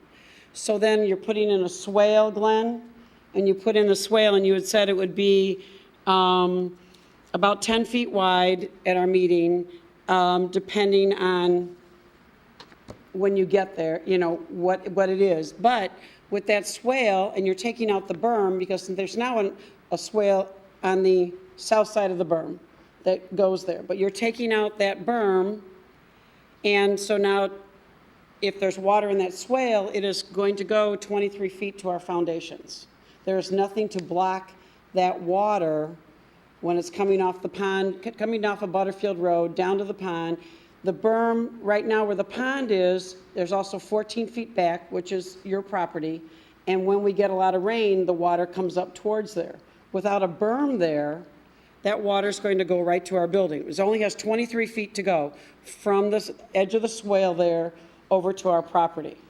Is there any way that, a couple of questions just to think of, could the berm stay there, the 6-foot berm, because right now it is a continuous berm that comes around Bay Hill and goes around. Could the swale then be on the other side, trees planted on that berm, or can you, our landscape director asked if a large drainage pipe underground can go across instead. We're also concerned about a lot of water will be stagnant. You've got all your homeowners there. You've got 4 different buildings of 4 or 5 homes in each. And then with the swale, nothing's been addressed it looks like the plantings, like these trees are sitting right in the swale. I mean, this is about 30 feet, but if it's 10 to 15 feet, these trees are going to die standing in that water on the north side of the property. We don't have much room here. Okay. You got 23 feet to our lot line and 32 feet to the wall of Menards right here. And you're saying a 10-foot or more swale. Okay, I didn't mean to do that. That's okay. Okay. The swale, and Martin jump in if, Martin from V3, who's the civil on this. The swale is running in between here. We do know that obviously there's a flooding problem there now. What we want to do is correct that flooding problem so it takes all the water and none of it goes onto the adjoining property. That's Okay. the ultimate goal. The swale is right down the middle here. We provided some plant material here. A lot of it is plant material. It'll be able to get its feet wet when it's growing, but we want to maintain a clear channel through here to carry all that water. It concerns me when you say it, because the feet are going to be wet. And our tree guy, our arborist for the association at, Carrot trees? Is that, no, autumn trees, thank you, sorry. The trees are gonna be dying in the swale due to too much water. How far away will the trees be planted from that 10-foot swale? You've got 30 feet here, so you're like right here on our property line, is that what you're thinking, Glenn? Yeah, it's just a Just little bit so off. I'll let Martin talk about the drainage, the swale. They're designing that swale to carry the water away, which it sits there now. And go ahead, Martin. Go ahead, we just would like to understand, sir, because no one's really addressed Martin it. Iwaniki, V3 Companies. What we're proposing to do is we're cutting a swale. So of course we are removing part of your berm that sits on Part of it or all of it? part of it. We're cutting it up to the property line. So we're meeting existing Well, then the berm's elevations. gone. The berm is on your property. The berm is not on Libertyville Ridge property at all. Okay. Well, our intention is we're conveying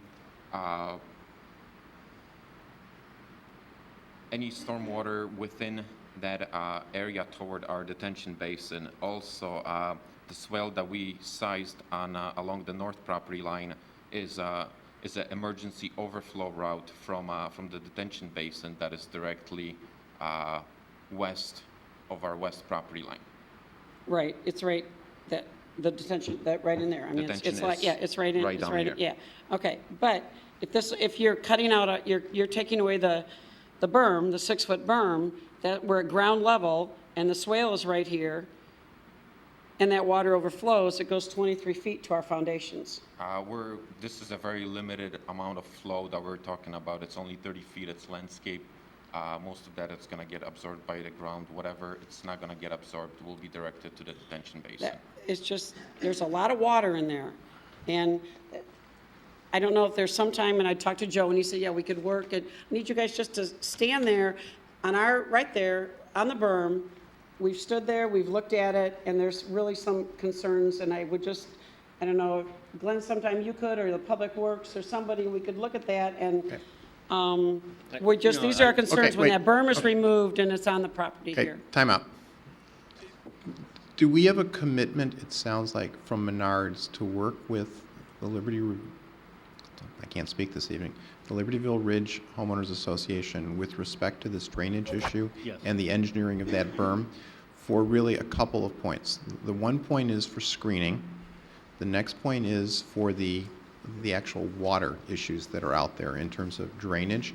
And it sounds like it's both overflow from the detention basin to the west, as well as just if it rains tomorrow, you know. I think the issue is that there's never really been a pronounced drainage way for that water. Okay. So when you have an abundant amount of water, it has nowhere to go. Okay. We're going to provide that avenue Okay. to get that water out. So do we have a commitment then from, I guess it's Menards, this is probably you, Mr. O'Neill, instead, to work with this association with respect to this north side landscaping and berm issue regarding drainage?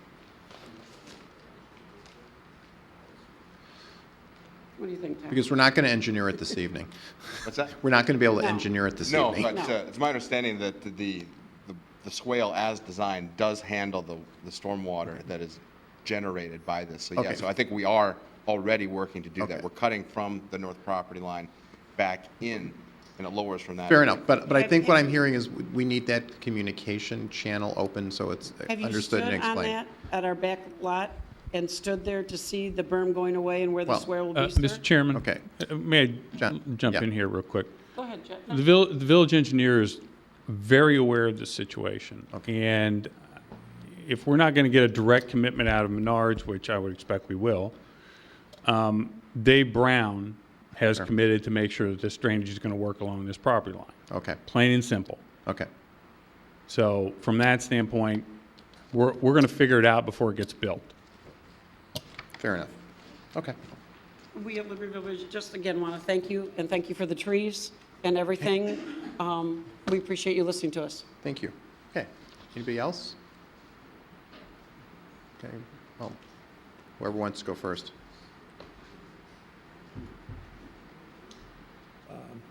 Good evening. I'm Bob Slope. I'm a resident of Vernon Hills at 1576 North Hague Point Lane, in the Point.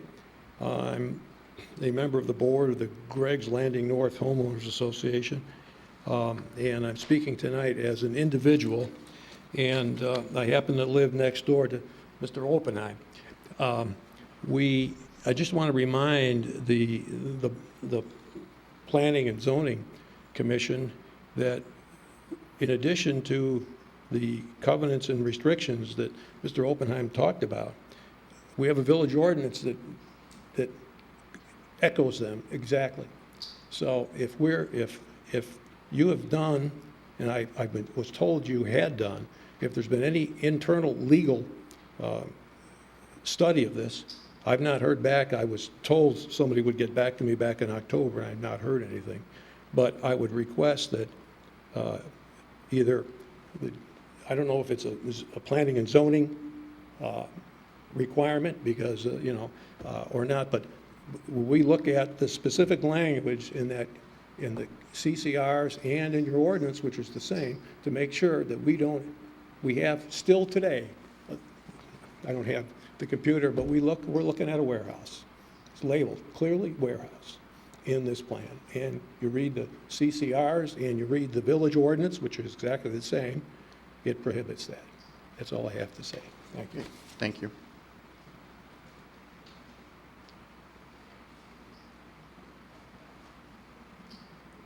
Good evening, Scott Ellis, 1861 Sawgrass.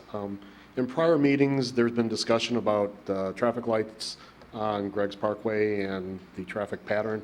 Sounded like there had been a new traffic study done, and knowing that during rush hour already, traffic backs up from Lakeview past the Mariano's entrance, was wondering what the plan is for the added traffic. Well, we can ask staff. I'm assuming this does not have warrants for a light. Well, KLA did do a study on behalf of Menards regarding traffic counts, and they are here to answer any questions. However, the village has also endeavored into looking at our own traffic study, looking at not only the intersection of Mariano's or Greg's Parkway, but also along Greg's Parkway, along Lakeview and Huntington. And currently, it looks like the numbers do meet warrants, and that is something that we are looking to continue to pursue, some type of traffic controlling device or other mechanism to mitigate the traffic concerns on Greg's Parkway. Okay, I've asked the question of other people and nobody's been able to give me the answer, what the requirements are for IDOT that disallows the traffic light to be able to allow the signal off of Milwaukee directly into the Menards property. And nobody seems to be able to give me the answer of why a signal can be at Lowe's entrance, but not at the entrance to Menards. I'm not an engineer, but my understanding is that the proximity between the location from Menards to Greg's Parkway and Greg's Parkway to the Lowe's controlled intersection there's a difference in proximity that allows for a light in one location and not the other. And there's no way to petition IDOT to allow you to put those signals in. I mean, you're laughing, sir, you're laughing, but quite honestly, you don't live in Greg's Landing. I'm a lawyer and I've dealt with IDOT. And I've got clients that are engineers that deal with IDOT all the time. It is very too. difficult to get exceptions on major arterials with proximity, because what they want to avoid, they want to have the traffic move in Milwaukee. I understand, but if they're all synced together, it will move. And quite honestly, I don't believe anybody on this panel lives in Greg's Landing, from what I can tell, and try seeing what the traffic's like at any rush hour time, and it's terrible. And I'm sure your traffic study that was out a couple weeks ago was showing there's high numbers on a very narrow road that shouldn't be handling that much traffic. It's the cut-through traffic from Butterfield, it's the cut-up traffic from Lakeview, it's everything. Thank you. Okay, anybody else? Yes, sir. Good evening, all. My name is Richard Gross, and I live at 1966 Crenshaw, specifically right over here. So anything that happens in Menards, I get to see. I'm on the top floor. I urge you, a couple of things I'd like to talk about. First is the landscaping, and the second is that fence. I urge you, as far as the landscaping goes, I don't want to wait 10 years to not have to see that building, okay? I moved in September, okay? I don't want to see my property value, which has already been discussed, go down. And I urge you to ensure that the deciduous trees that they're planning on putting in, we don't put in. I don't want to see anything of that building in the wintertime. It should be all full evergreens or full trees that are all year round. The second thing is, as far as the fence go, it was spoken earlier about the Taj Mahal of Vernon Hills. A wooden fence is not going to make this property a Taj Mahal. If you look behind Lowe's, there's a brick wall, and on top of the brick wall, there's a wrought iron fence. Why can't we do something like that?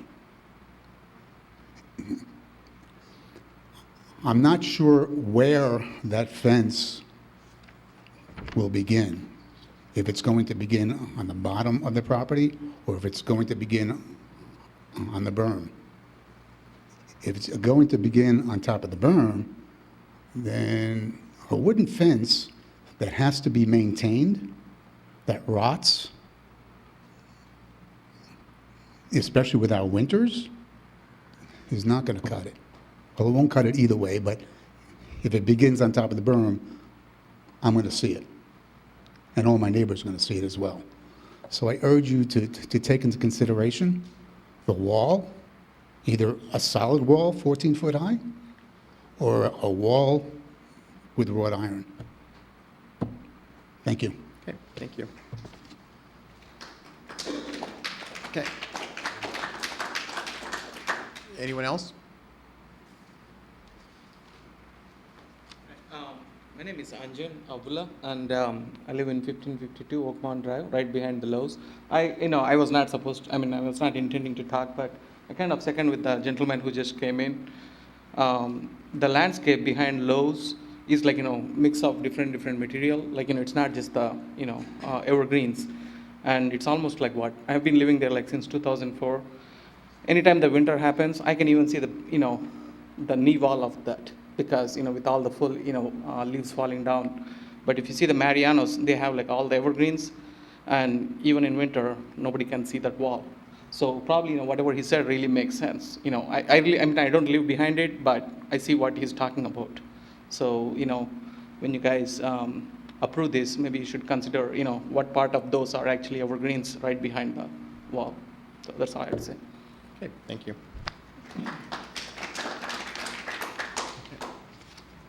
Anybody else? Okay. Would you like to respond at all?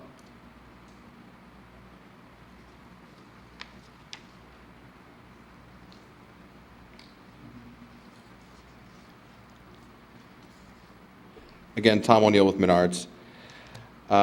Going through a number of the comments that were raised earlier, from an elevation perspective and the design of the store, a lot of the questions that Chet raised are, I guess, very subjective, and we've tried to take a lot of input into the design of the store. And again, this has been an evolutionary process, and whether the accent is green versus a beige color, we've had a lot of input into that discussion, and we think that based on the general direction we've been given, that the the colors that have been selected are appropriate for the architecture of the store. We do have some, we're certainly willing to work with Bay Hill as well as Libertyville Ridge as far as the installation of the landscaping. We will get a temporary construction easement to the village to share with them here in the very near future. As far as the installation heights of it and time frame and the like, we think there has to be some level of reasonableness as to the heights of the installation.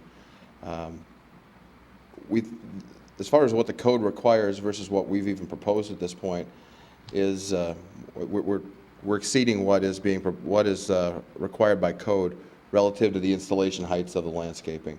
The landscaping plan has come together based on, again, a lot of input and based on the direction of our landscape architect. And if there's specific individual things that people would like to provide guidance on or change as far as evergreens and the like, certainly. But we think we have a pretty good plan in place that will mitigate the impacts of our development on the neighbors. The combination of the fencing, the distance provided from the fencing to the property line, the installation of different types of trees, the representation that will come back after the fact and install additional trees on the Bay Hill property, on the Libertyville Ridge property. I think those things in total go a long way to mitigate the impacts. We too have looked at the covenants, and we're comfortable that we are permitted use, and we'll take on that challenge. From a Menard Incorporated perspective, we would not be this far down the road if we were not comfortable with being able to go forward as a permitted use. I'd be happy to answer any other questions. The consultants are here relative to traffic, relative to civil design, relative to landscape architecture, or if there's any questions for Bradford as developer, I'm sure they'd be happy to provide some guidance as well. Tom, can you address the point of installing the landscaping on the berm concurrent with the start of construction on the site? Certainly. Menard Incorporated would be willing to install this landscaping as part of the initial phase of construction of the project, concurrent with us moving forward with the site work and getting out of the ground with the Menard store itself. With the understanding that once the project's completed, spring of 2015, we would then come back and, as Glenn had indicated, go through with individual lays and a Bay Hill condominium representative and cite the trees that would be filling the windows of visibility. Would the landscape architect want to come up and identify the types of plantings that run along or close to the ridge of that berm along the west property line? Just explain to the two folks that were concerned the types of plants that are running consistently uninterrupted along that ridge. Right. Behind the store. Right. If you look up at the drawing here, the small circles, and I can't specifically see each one, but a majority of those small circled plant materials are evergreen trees, and those trees are going to be either 8 feet, 10 feet, or 12 feet. We mix them up to give a little gradation initially, and that carries on to the other side here as well. As you go up the side of the berm and to the top is where we put in the deciduous trees as a supplement. So initially, you're going to have a whole row, at least 15 foot on center going in of those larger trees that will form a distinctive wall in the future. And that will be your screening throughout the seasons. The deciduous on top will add an accent and provide additional height and texture to that whole wall there. So there will be a continuous wall. Yeah, I looked at the plant materials that you've got listed, and each one of those smaller circles is some form of evergreen. That's correct, yeah. Although there are a few, I think, and I can't read the letters from this distance with my eyes, but some of these are smaller ornamental trees just above that, so as an accent. Okay, anybody Does else? that answer your question? Thank you. Could I see the material sample board, please? I'm sorry? Could I see the material sample board, please? Oh, okay.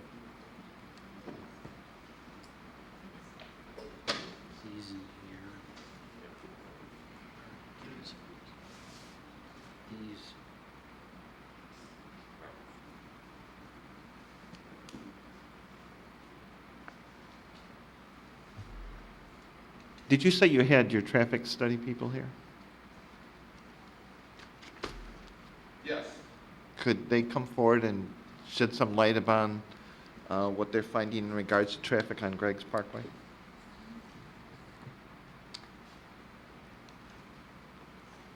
Good evening. My name is William Woodward. I am a senior consultant traffic engineer with KLOA, 9575 West Higgins, Suite 400, Rosemont, 60018. We did go ahead and produce a traffic study for this development. Did you have a specific question regarding it? Well, there were several people that were expressing concerns about traffic being already backed up beyond where Menard's entrance would be on Greg's Parkway. Okay. We went ahead and examined both the intersection of Milwaukee with Greg's Parkway, as well as our access point in alignment with the Mariano's shopping center to the south. Our overall findings is that the intersection of Milwaukee and Greg's Parkway will be improved. I was looking at being improved to allow protected permissive overlap phasing for the right turn movements. Right now, the eastbound, this one? Okay. Forgive me, I'm not familiar with the slides. Let me just find something I can kind of relate to. Am I going in the right direction?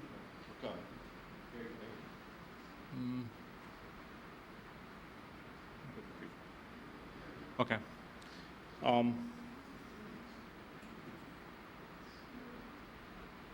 Okay. The results of the study show that what we can do is for the intersection of Milwaukee and Greg's Parkways, we can provide right turn overlap phasing, which is where you have a green right turn arrow that allows you for the traffic to going eastbound on Greg's Parkway, they can turn south onto Milwaukee Avenue under a green right turn arrow. Presently, they're under just a green ball right now. That will help improve the traffic. So when the northbound left turn movements are coming to go westbound on Greg's Parkway, and I apologize for the orientation here, these people that are wanting to go eastbound to southbound will have a green arrow that will help with the flow of traffic. Similarly, an overlap phase will be put in for the southbound right turn movements so that when these cars are coming out of Greg's Parkway, this traffic that's coming southbound can also make a right turn movement under a green right turn arrow, which will help with the flow of traffic along there. A traffic signal will be warranted based on projected traffic volumes with the implementation of the Menards as well as some of the outlots to be developed. That traffic signal will help create gaps in traffic along the area as well as provide protected passage for vehicles coming out of both the Menards as well as the Mariano site to the south to allow them to go out onto Greg's Parkway under a protected environment so they're not streaming across, reducing potential vehicle conflicts in the area. That will also help, this signal will also help break up the traffic that's approaching Milwaukee Avenue so that these queues will not be so far back that will allow better circulation for this intersection here. The analysis also shows that when the cars are coming westbound onto Greg's Parkway, that traffic signal will be adjusted accordingly with the traffic signal at Milwaukee Avenue to allow the traffic to continue westbound, to allow the traffic to continue westbound so that they don't get caught and that they don't spill back onto Milwaukee Avenue. Is there any findings on how that would improve the intersection of Lakeview Parkway and Greg's Parkway? Lakeview and Greg's Parkway. We did go ahead and analyze that intersection in our report. We do recommend that traffic signalization be reviewed, and I believe that's what Mr. Carey you're referring to earlier. That's correct.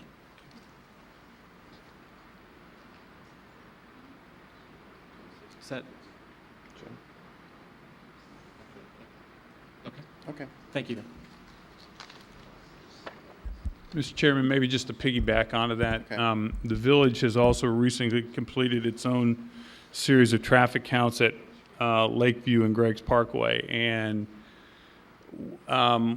we'll be looking at that intersection here very soon with regards to some type of traffic control device, as Joe indicated.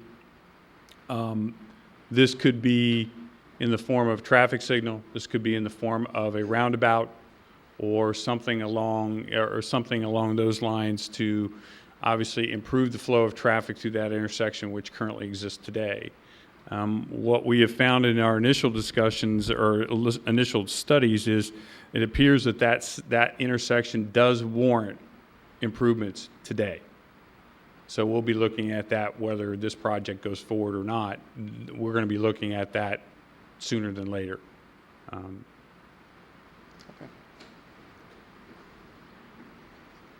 Yes, sir.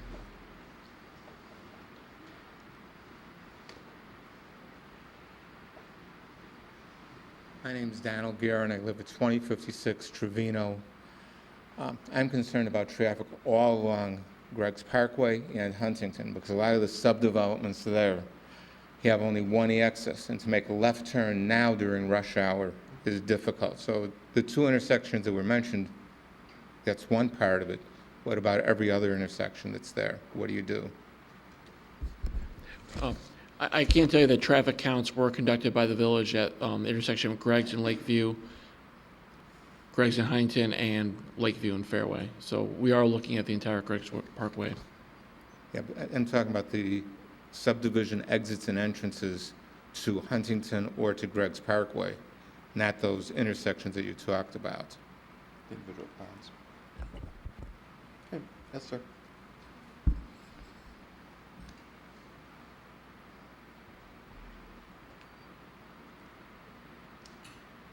I'm Mitch Portugal, and I live way at the other end of Greg's Landing in Inverness. And when you mention traffic, right now, we can't get in our section morning or afternoon rush hour. From Butterfield, traffic backs up a half mile or more. We did not move to this beautiful section of Vernon Hills, Greg's Landing, to have two new traffic lights in our residential section. And I just want to voice my opinion that it's not the proper thing to do.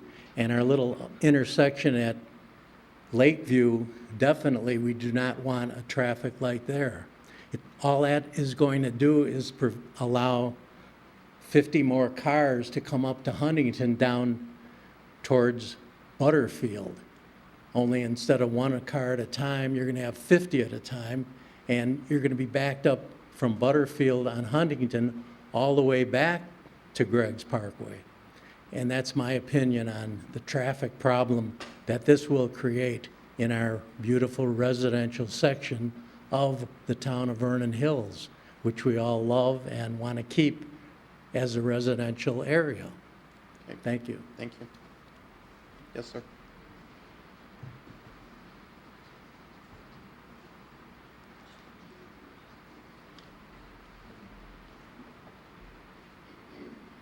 My name is Bob Piersky. I live at 2021 Inverness in the Inverness subdivision. And my question is in regard to the traffic.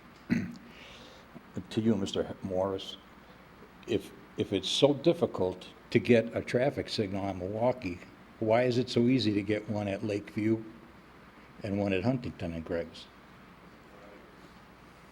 Pardon me? Oh, okay. Could you answer my question? Milwaukee is IDOT. The other one is it's a village. It's Lake County. So you're talking about two different jurisdictions. And So you're not Lake talking County about- is. And you're not talking about a strategic. How do we get, arterials. who petitions to get a traffic signal at Lakeview and Greggs? The village is looking at it right now. So you know there's going to be a problem Yeah, no, with this right. development? Yeah, no, the village is looking at it. Well, no, Even without this development. Pardon me? Right. Right. Even without this development, there's a traffic issue on Greggs Parkway. So if Menards doesn't go through, we're going to get a signal there? So we're going to have a signal at Milwaukee and Greg's, at Lakeview and Greg's, and at Greg's in Huntington? Well, right now, again, we're looking at Lakeview and Greg's right now, okay? We're not sure what's going to happen at North Huntington, quite frankly. But right now, Greg's and Lakeview meet the traffic warrants to put some type of traffic control device in place. When you say traffic control, you mean a signal, traffic light? Again, signal, could be a roundabout. Those are our two options that come into mind. At one of the first meetings, back in January, I believe it was brought up that Greg's Parkway was a county road. Do you recall that? It is not a county road, it's a village road. It was approved in conjunction with the county as a collector road between Butterfield and Milwaukee Avenue. The county has review jurisdiction in conjunction with the village over things like traffic signals as a part of a larger land management agreement that was put back in place back in the early 90s. And so we have to work with them to place traffic signals anywhere along Greg's Parkway. And it was my understanding from that meeting in January that that road, Greg's Parkway, was constructed. I don't know the technical terms, but it was like 73,000 pounds or ton trucks, or I don't know what the whoever was on the board at that evening said, that the county okayed that or demanded that road meet that specification. Right. Is Huntington also that same specification? I believe so, but I'm not sure. I mean, it would be very possible that it was included as a part of that. And if it's not? Again, I don't know whether it is or not. It would be built to a higher residential standard than Greg's Parkway, but I don't know if it is or not. Okay, and my question comes to this: if it's not, are they going to restrict truck traffic and stuff like that? No, they're not. No. Oh, thank you. Can't. That's good. Well, it can't. I mean, the agreement that we have with the county precludes us from restricting trucks on either of those roads. We can restrict them, but we cannot restrict or prohibit trucks from going down those roads. Okay, anyone else?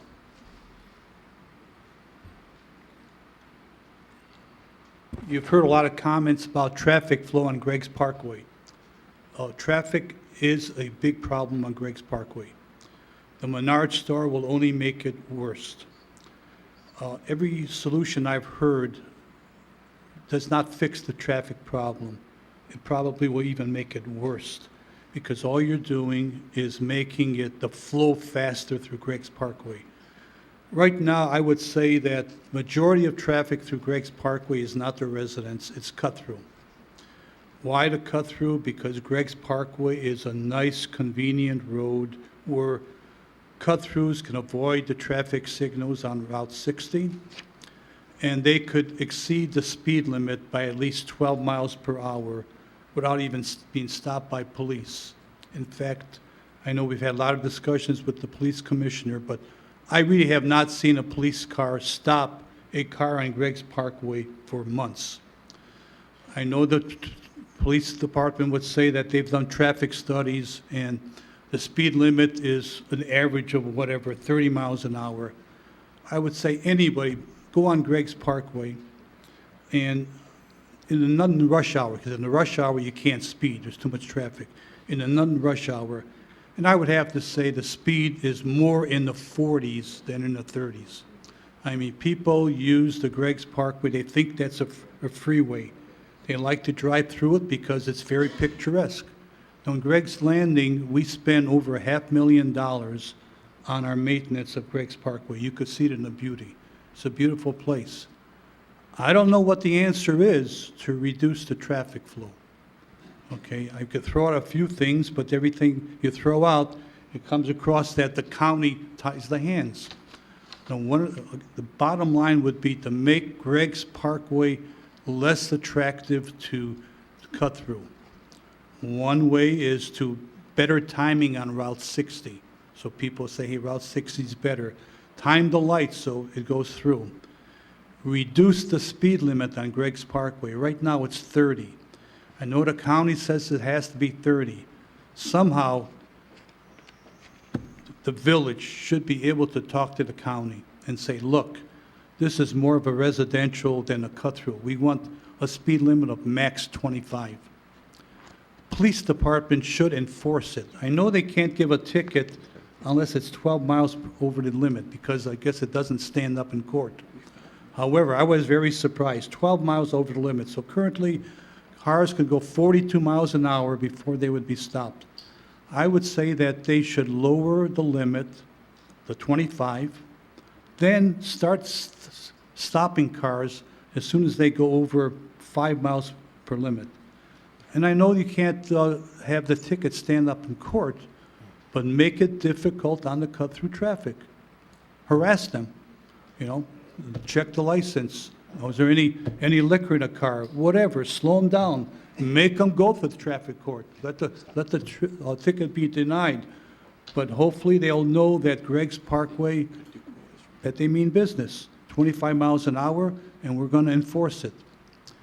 The other thing is the crosswalks. Now, right now, the crosswalks have been painted. However, you still take your life in your hands if you go into that crosswalk and hope the cars are going to stop. You better catch the attention, the eye of the car before you dare go in there. I mean, I've tried it. I've seen a lot of residents that are hesitant to do that. So why not do at the crosswalks what's done on various other locations, like on Butterfield Road, south of Route 60, where you have the flashing lights.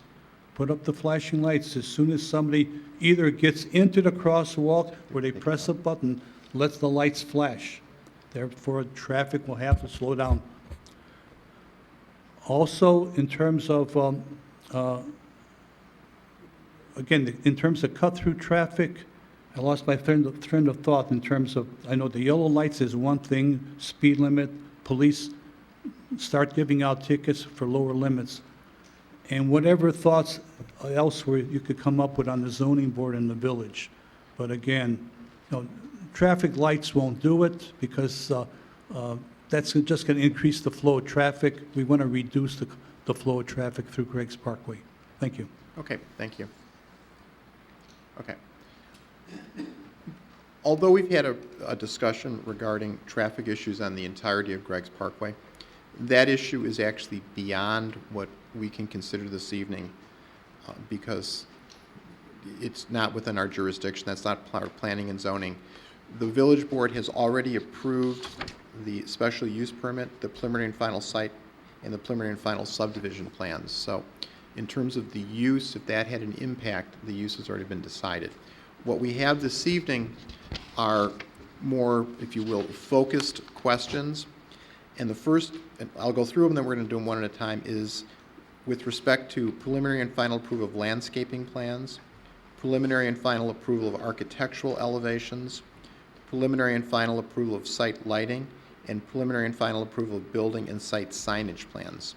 So it's actually a relatively narrow question, although the comments are part of the record and go to the village board as well as to village staff.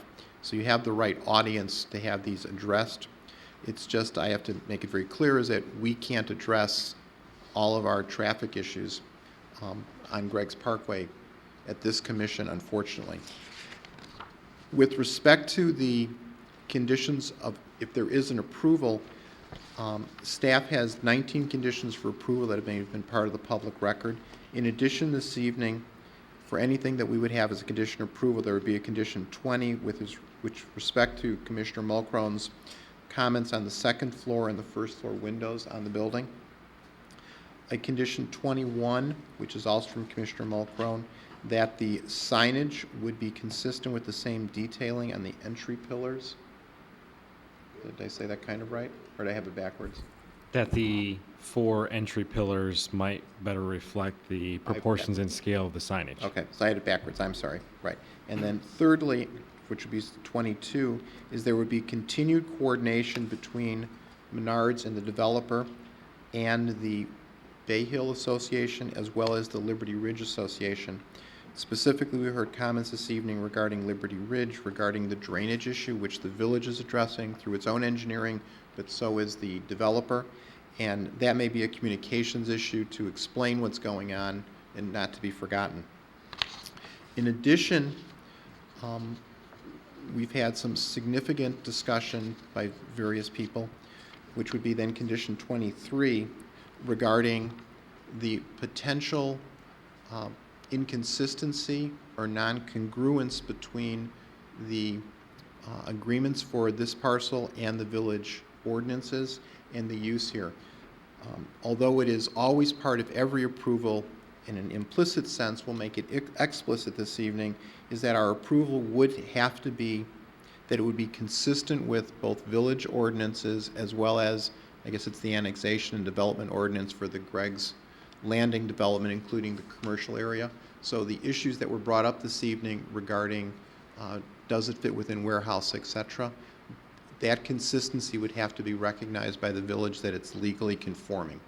And as I said, that's always something that is implicit in everything we do, or the village does, but we're going to make it explicit here because it came out so people understand what it is. Finally, with respect to conditions, if we do vote, we have a 24th condition, which I think Commissioner Hesner talked about specifically, is that with regard to the screening material on those berms, and maybe it's already there, and even with my eyes I can't read it that easily, so I have some sympathy for you, that there is sufficient evergreen screening, so we have sufficient screening 12 months of the year, not just during the summer when the trees are full and the weather is nice, and that's another important one. Okay. Did I miss anything else? Anybody? Oh. There was discussion with respect to the fence. There is, where is it? This cross-section we have, which I guess is cross-section AA and BB and CC, okay, which are the three cross-sections. On that, my understanding is that fence is approximately 14 feet high on it? Okay. The way that fence sits is that fence sits on the, I'm going to use a non-technical term because I'm a lawyer, not an engineer, on the inside of these berms on the Menard side. It's not on the top of the berm. On the east side of the waterway, you are correct. Right, on the east side of the waterway, and then the fence on the north property line sits on the south side of the swale. Okay. That is a 14-foot high fence. In looking at by what the plan suggests in terms of trees that are going to be installed as of the time of installation, not at maturity, those trees on the berm and on the swale are going to exceed it in height. Is that correct? Yes. Okay.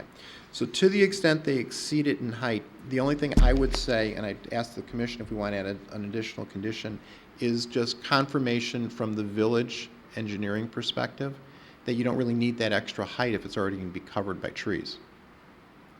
Because to get above the tree line, we'd have to go probably, what, 30 or 35 feet? And that's, now we've created the Berlin Wall, I'm assuming, or something along the tollway. So as an additional condition, let's make sure that we have between the petitioner and the village in terms of engineering that that fence height is sufficient when it's compared to the trees that are going to be installed in installation. I think they're above it already, and you know, you can read these better than me, Scott, but that's the way I look at it.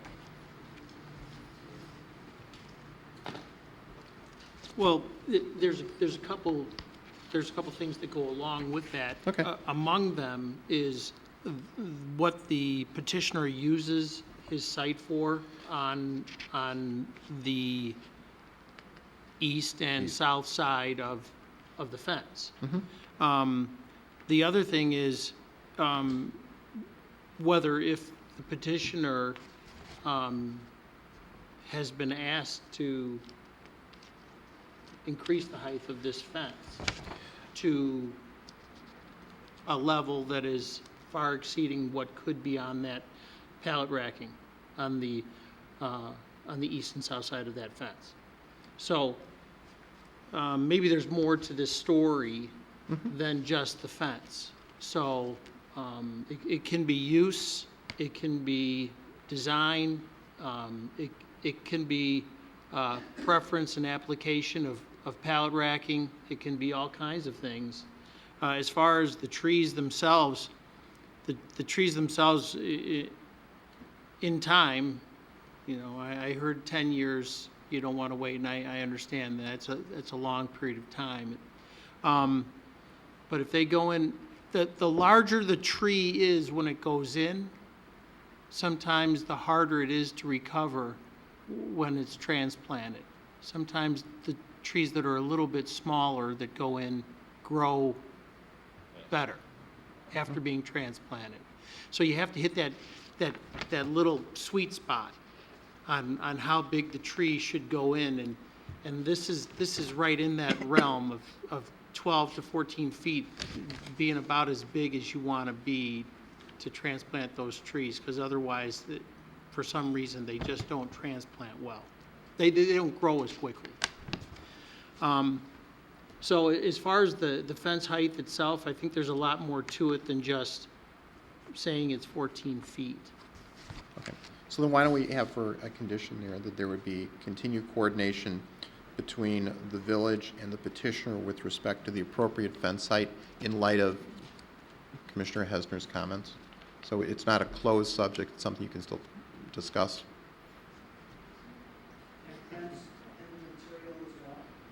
Everything about the fence, yeah. So the fence in general. Okay. Now did I miss anything, anyone? To my right? Oh, my left? Sorry, John's confused? Go ahead. Oh, Okay. Chairman Morris, number 8, I think you mentioned this earlier in the proceeding. Oh, good To point. striking everything after the word enclosed. Yes, good point. Number 8 was the exterior staircases shall be fully enclosed or otherwise screened, and I think we heard this evening the intention is to fully enclose them. So we'll strike the second clause after or. Mr. Chairman, just to clarify on the landscaping and the screening wall. If I understand correctly, what you're saying is on the berm on the west side, adjacent to Bay Hill, that the plant materials that are proposed to go in should in fact be taller than that wall. No. Okay. Then help clarify that. Okay, the trees that they have shown in the drawings are appropriate.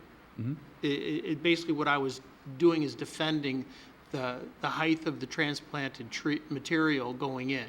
Sure. If it's bigger than that, it works against the tree sometimes. So I guess I was defending the height of the 14-foot, 12-foot, 14-foot trees that are going in, which are the height of the fence.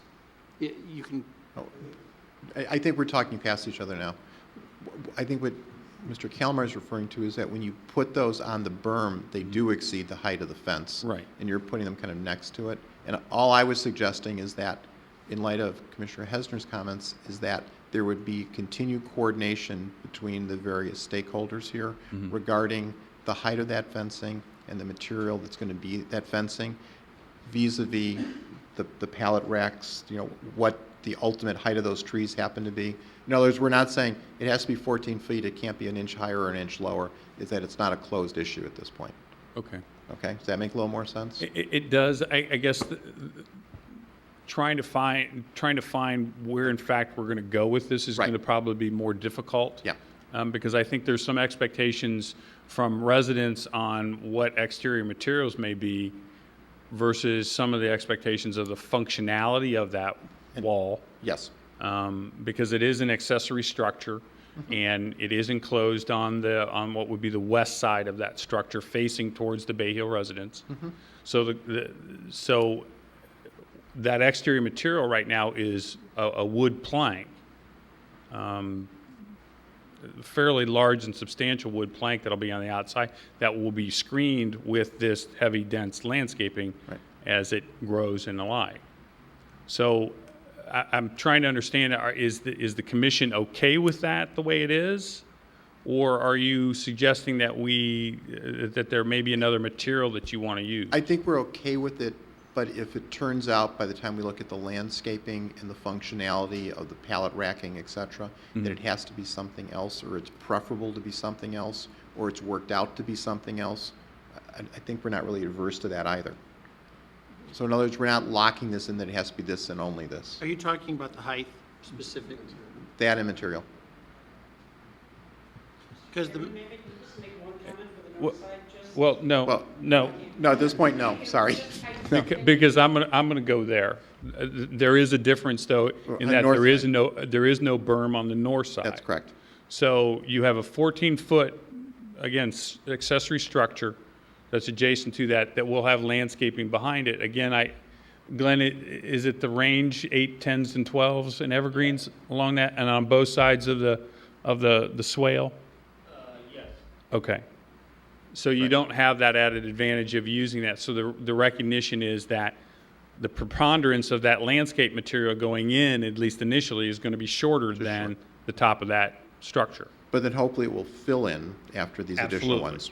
Absolutely. Both in terms of height and Exactly. breadth. And then the next step will be then to add the 4 or 5 additional trees on the adjacent properties to try to supplement that landscaping as much as possible. Right. So. I just add one thing, they were talking about wrought iron. On our north side, we would really like that wood plank, because the semis Right. would be right there, Right. John. Please don't put the Right. wrought iron there, sir. Yeah, That's all. yeah, Yeah. that's a transparent material. Right. Okay. Right. Okay. Okay. So, okay, so. Got it. We kind of get an I think idea. we understand. Okay. Yep. Anything else? Okay, so we've, Mr. Chairman, requirement about four-sided architecture? that's handled in a different portion of this. So we haven't lost that. Okay, so our first motion is to recommend preliminary and final approval of the landscaping plans, subject to the conditions in our packet, which are 1 through 19, and then the additional ones, which I lost count of. 25. Up to 25. And we need a second for that. Second. Okay, any discussion on that motion alone? And that's just on landscaping. Okay, we need a roll call. Commissioner Baloo? Yes.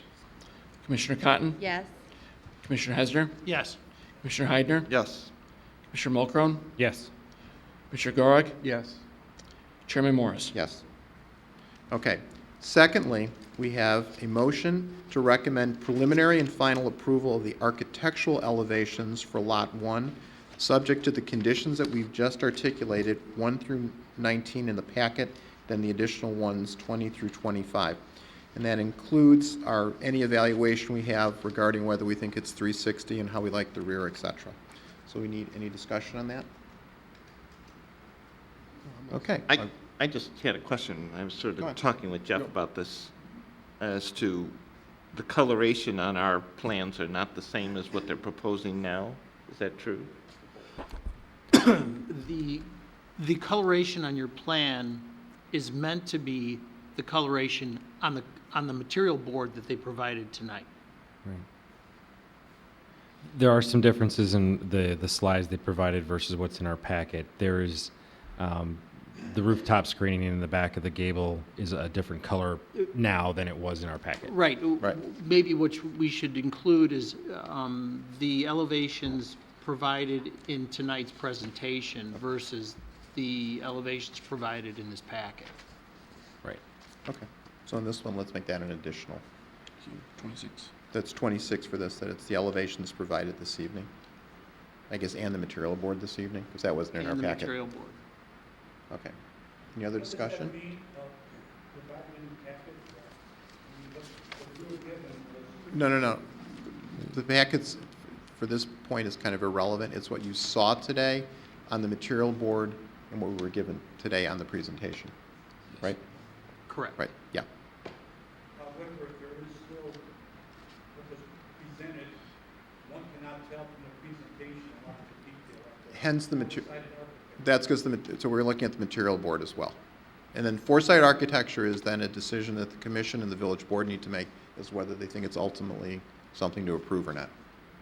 Okay, so we have a motion to recommend approval of preliminary and final architectural elevations for Lot 1, subject to the 25 conditions plus the 26th, that it's consistent with the presentation this evening and the material board presented by Menards. Okay, we need a second for that. I'll second. Okay, any discussion with regard to just the architectural elevations? Okay, we need a roll call. Commissioner Blue? Yes. Commissioner Cotton? Yes. Commissioner Hesder? Yes. Commissioner Heidner? Yes. Commissioner Mulcrone? Yes. Commissioner Garag? Yes. Chairman Morris? Yes. Okay. Next, we have a motion to recommend preliminary and final approval of the site lighting plan, subject to the conditions that we've discussed, which now are numbering 26, I believe. Yes. Okay, we need a second for that. Second. Any discussion on the lighting? Okay, we need a roll call. Commissioner Blue? Yes. Commissioner Cotton? Yes. Commissioner Hesder? Yes. Commissioner Heidner? Yes. Commissioner Mulcrone? Yes. Commissioner Garag? Yes. Chairman Morris? Just put present. Okay, and last we have a motion to recommend final approval of the building and site signage plans, subject to the conditions listed below, which include a condition with respect to, I'll use the word changes in the monument sign, which is one of our conditions, 20-something. No. No, it's, Changing the pillars, not He the was changing monument the sign. pillars based upon the monument sign. Okay, so I still have it wrong. So if I said to change my note. Okay. So let's try it again. It's a motion to recommend final approval of the building and site signage plans, subject to the conditions that we've referenced, which are 1 through 26 now. We need a second for that. I'll second that. Okay, any discussion on that? Okay, we need a roll call. Commissioner Blue? Yes. Commissioner Cotton? Yes. Commissioner Hesner? Yes. Commissioner Heidner? Yes. Commissioner Mulcrone? yes. Commissioner Garrig? Yes. Chairman Morris? Yes. Okay. This goes to the village board when? What do we think? The following Tuesday, July 15th. July 15th. It will appear before the committee of the whole. Okay. So everyone understands, this commission holds public hearings and hearings to consider various plans for development in the village. We make recommendations to the village board, but the ultimate decision is determined by the village corporate authorities, which is the village board. So if anyone has something else to say, we encourage you to make it known at the village board level as well. So everything from this meeting will be transmitted to the village board in the form of both the video minutes of the meeting as well as written minutes of this meeting. Okay. Thank you very much. We have one more thing on this evening's agenda, which is the review of development case number 1402, which is a petition filed by NRG Acquisitions, LLC, Centrum Partners, to request building facade improvements, architectural changes, and landscape improvements, including preliminary site and landscaping plan approval and preliminary approval of architectural elevations and signage. The particular property is the northwest corner of Milwaukee and Town Line Road, Route 60. Okay, good. It's good to be back. Good evening. Okay. Okay, you want to do anything first, Joe? Sure. As Planning and Zoning Commission may be aware, this did appear before the... Want to do that? Okay, we're going to take a 3-minute break. Is that okay? Sure. Which would really probably be 5. I mean, you've waited 3 hours. I mean, Right. Yeah.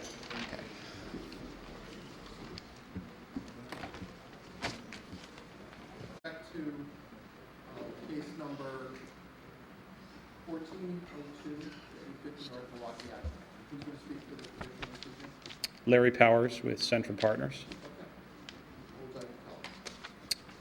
Just for a little background, for those that don't know, we presented the development project to the Committee of the Whole in May. And the response we got was that the trustees would like to see essentially a more ambitious plan with more retail at this corner or more restaurant space. And they were willing to wait for the long term in order to see a plan like that come to fruition. But, you know, in the near term, everyone believes that we need to see some progress. This is a largely vacant, unattractive building. So we walked away from that presentation and developed a plan that allows for that. It's a phased strategy. We're here to present the first phase. And we are essentially reusing the skeleton or the structure of this building. And if you look at this aerial photo, think of this building as really 2 boxes. The box that kind of fronts onto Town Line, runs left to right.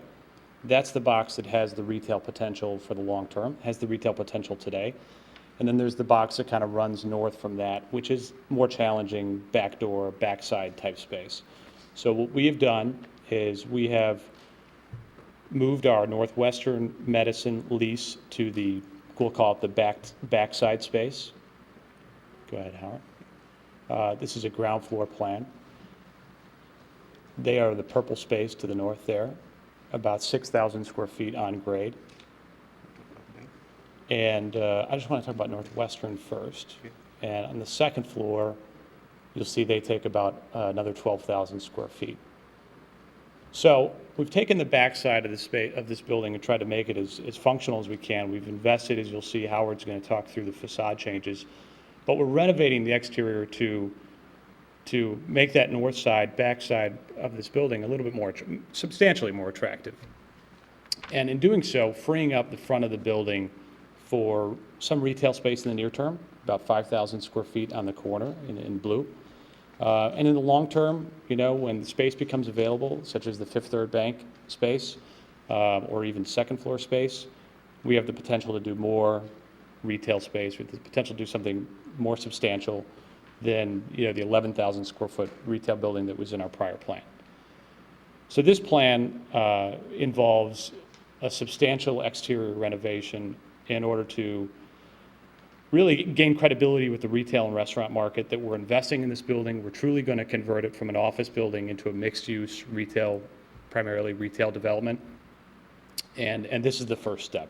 It involves the facade to the north end, where Northwestern is located, and then most importantly, about 150, and really much more costly and expansive, on the corner, 150 linear feet of, you know, exterior precast panel are completely removed and replaced with a new glass system, which Howard will explain. With that, actually, I'm going to turn it over to Howard to kind of explain the building changes. We did include signage here so that you could understand where the tenant entrances are and kind of just really get a better sense of our vision, sort of how the building would be broken up. The signage is really just representative. It's, you know, obviously it has to go through different channels in terms of approval, but we wanted to include it, especially to the extent we discussed it with you in May. So, Howard? You have yeah, it's a little bit dark. Let me go back to this for a second.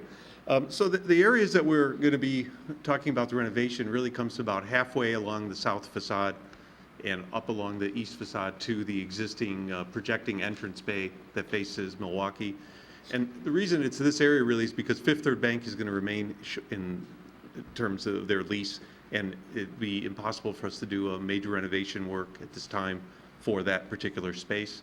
And so we concentrated on the corner as a way to give a new identity to the building, to make it attractive to potential new tenants, especially at that corner. Also to give some identity to the building and really make it something, you know, as a statement at the corner of the building itself. And the design, it completely removes the precast panels within that zone and replaces it with a combination of stone, Renaissance stone, and metal panels and glass. Trying to create more of a two-story entranceway at the corner, trying to create some vertical elements as well as some one-story elements so that there's different identities for the different users. Some canopies, reworking some of the parking lot to provide access from the south side. There's a grade differential, so we'll be providing some steps and ramps and some areas to enhance the ground appeal to the building at that corner. Again, bringing glass down to the ground so that we're not having these, you know, just panels that are sitting up high above the ground.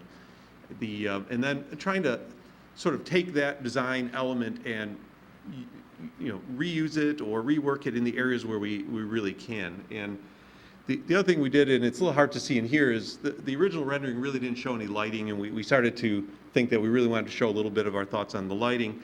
And so we put together just today this sort of dusk view of it with the idea that we would be doing some uplighting on the second floor at these new metal panel locations, that we create some decorative sconces. We're trying to use somewhat of a square theme throughout the building. You're going to see it in some of the awnings, but also in the light fixtures as well. The canopies to be downlit so that the building will glow and, again, create a better presence from the lighting as well. This is a view at the north side of the building. To the left is the existing drive-through, which is going to remain for the bank.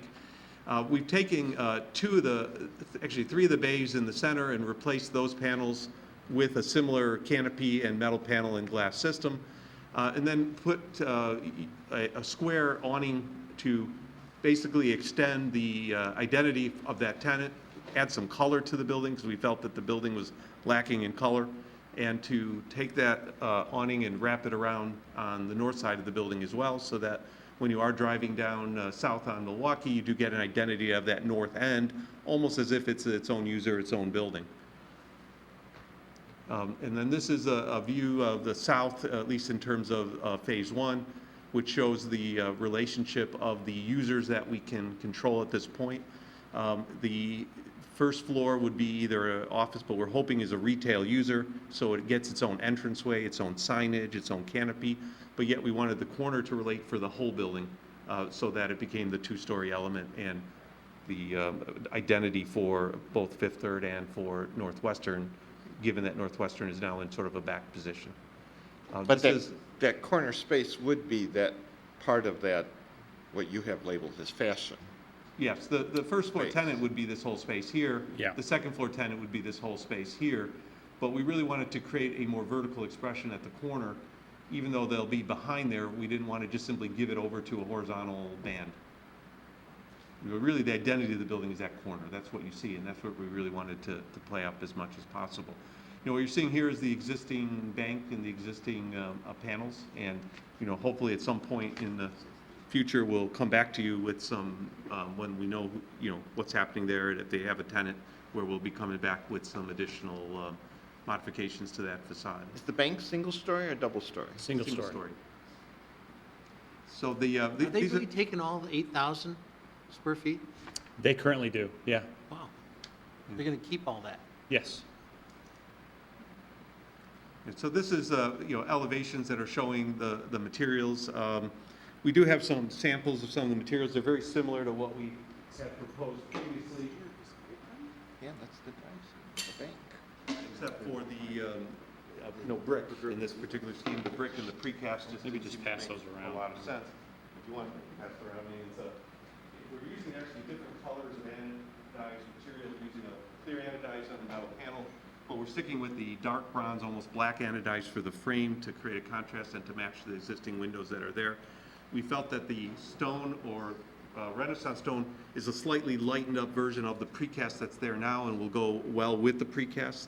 We didn't want something that would be completely foreign to it, but yet we wanted something that would be a little bit brighter, a little bit lighter, and freshen up the facade. At the corner then, part of the last design that we had presented included an update to that corner in terms of its landscaping with a landscape wall. And we are still proposing to do that in a slightly different configuration. It'll be a curved wall around the corner with tiered landscaping. We do have Bill, our landscape architect here, who could talk about it. The other thing I want to talk about is that we are proposing, from the standpoint of the pylon signs, 3 different locations for pylon signs.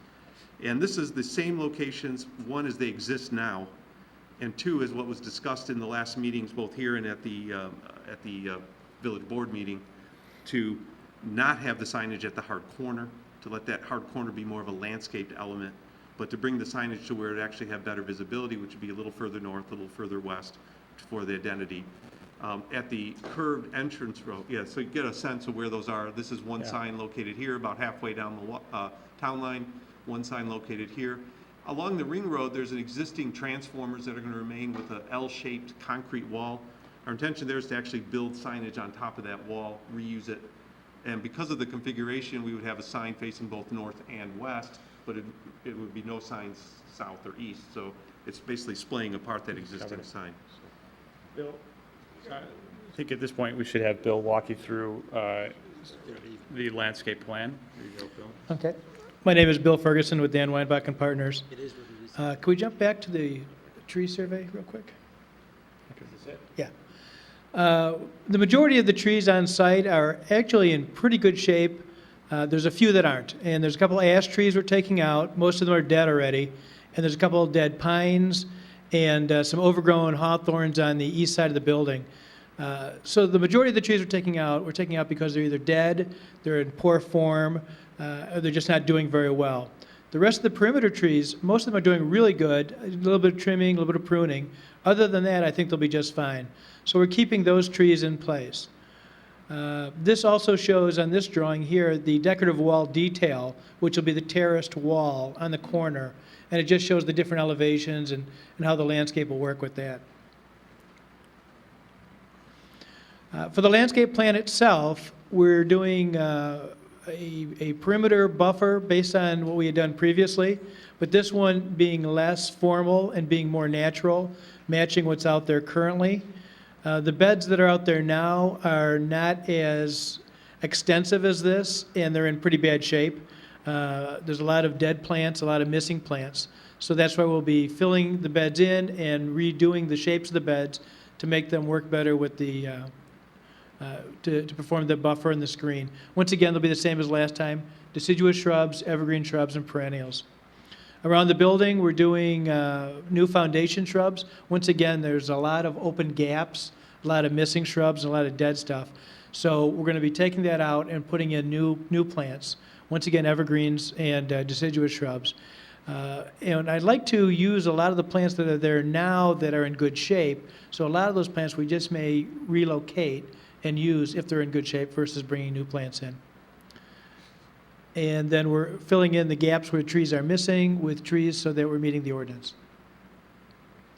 So if there's any landscape questions? Okay. I have one. Just a perspective question on the mowable turf versus some other kind of material. Maintenance and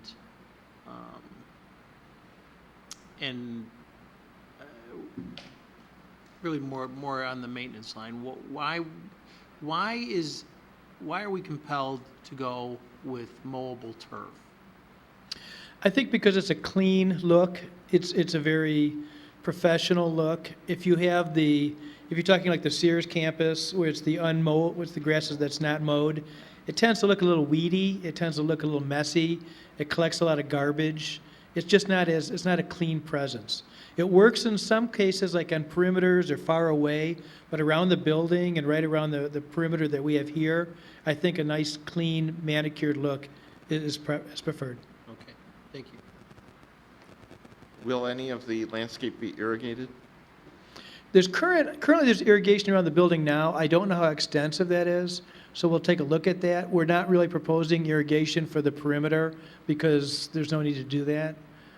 It's just grass, and we have, the plants we're using are pretty drought tolerant. Even for your treatment at the main intersection? Right where where the planting is there, those are junipers and daylilies and lilacs. So that really doesn't need to be irrigated. Also has catmint, that doesn't need to be irrigated as well. I think with that, we'll open it up to questions of all sorts, not just landscaping. We go back to the architecture. On the awnings. Sure. On the north elevation, I was just wondering why you left the 3 windows in the middle without awnings. It was trying to really create more of a grouping than just have it. We're trying to avoid a lot of sort of linear things. We're trying to create groupings and square elements, so. It's kind of linear on the other side is my question. I look at the east elevation, you've kind of run them in a row, and then in the other side, you've kind of broken them up. Yeah, you know. Honestly, I think I know I was one that actually advocated for removing those. Yeah. It just felt a little excessive, you know, Okay. we wanted to accentuate the corner. We really wanted to accentuate the corner. It seemed, you know, if you could see it, Commissioner, with that rendered, the awnings kind of lose their effect once they're, you know. And the only reason I say that is because, and you may be right about the awnings losing their effect, but the facade of the building right now doesn't have much of an effect at all. Good point. I mean, so any more color or something you can do to that building has got to be better than what it is now. I mean, it is a boring shell right now. So to put something, I mean, and take something away that kind of shows more of the boring shell seemed counterproductive to me, whether it's you run them across or something, I don't know. Point I well like the taken. idea of putting color. I was just thinking maybe I mean, more. would you consider something a little bit more dynamic than the fabric awnings, something more of a actual linear element that you have on the south side of the building, but still use the purple color, maybe some aluminum louvers over the windows that would, tie in the facade, and because they seem just placed there rather than as part of the architecture. One of the issues we do have is that the curb line to the building is actually relatively close at that corner, and we were trying to avoid projecting anything out over the roadway itself, if possible. So you're talking about more like a framework, like a sunscreening type element? Yeah, just something a little bit more. I don't think we're wed to fabric awnings, to answer your question briefly. I mean, I think that we're open to doing something a little bit more interesting. I think we're receptive. The purple is important, but. Yeah, I think if you did, just Well, one of the does reasons need we color. One of the reasons we went with this sort of shape is that it gave you a more vertical presence to it. If a sunscreen type element or a frame like we have on the other side, it actually has less impact on the building. It's shallower, and we're trying to get something that covered more of the precast panel as well. And I think this adds more bold color. And that's the reason we like that. I do agree, though, because it is a boring building, even though you'd have a straight line of awnings, at least it would be purple and it would pop versus a very plain building. We would make that change, gladly. You disagree? No, I think that's fine. I think adding color is great. I think the key to modifying this building is using simple forms, because it's so mundane as it stands. It's just complete, just a pattern of precast and punched openings. But so I kind of like what they did as far as keeping it simple, because if you try to do too much, you ruin it. It's really easy to cross that line. And what they've done here by adding some color, adding some, simple forms to a very simple building is really a good approach. I can't believe that you could take that building and make it look like this. I think that's pretty amazing. Yeah, it looks nice. But this is actually a whiter building than what they're depicting here. But even with, to Scott's point, with the glass and bringing out some glass and adding color, changing it so it's not all the same level on the top, it's pretty amazing. Did you guys look at different colors for the Renaissance stone, or you wanted to keep it to blend in? We wanted it to be lighter and a little brighter than the existing building, and the existing building is white, but it has sort of a creamy tone to it. So, the Renaissance stones, when you start getting into the creams, I was worried that they were going to look too yellow or too close, like we just missed. The other colors turn towards the reds or the grays, which we didn't want to do. So, to me, more of a limestone color, the white or light gray is the way to go, because it'll read brighter. It'll read newer. As you can tell, I'm not an architect. This building is, 20 years old? It was 94. So it's 94, yeah. Is the exterior of it, is it dirty? Is it something that, No. or is it just what it is? It's not like the city of Chicago where it's full of soot and dark I inside. was wondering, can you clean the exterior? Would that do anything? I don't know. This is a flat form precast. Okay. This is not an extruded precast. All right. So this is a smooth surface, or as smooth a surface as precast is going to have. So it's not going to pick up grime over time? It will pick up some. But not as much as in the city, because it's next to a very busy road and there's a lot of exhaust. But I just didn't know if there's. It is what it's going to be. Yeah. I have three questions. One is, if Northwestern has this whole portion of the building, why didn't the awnings go to the west facade?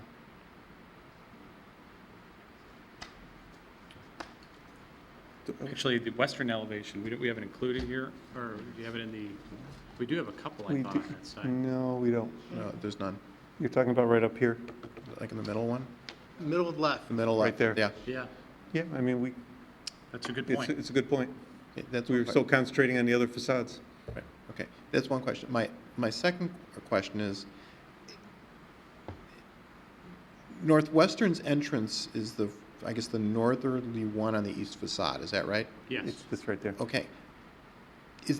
Can you get to Northwestern through the portion of the facade that's essentially at the far south portion of the building?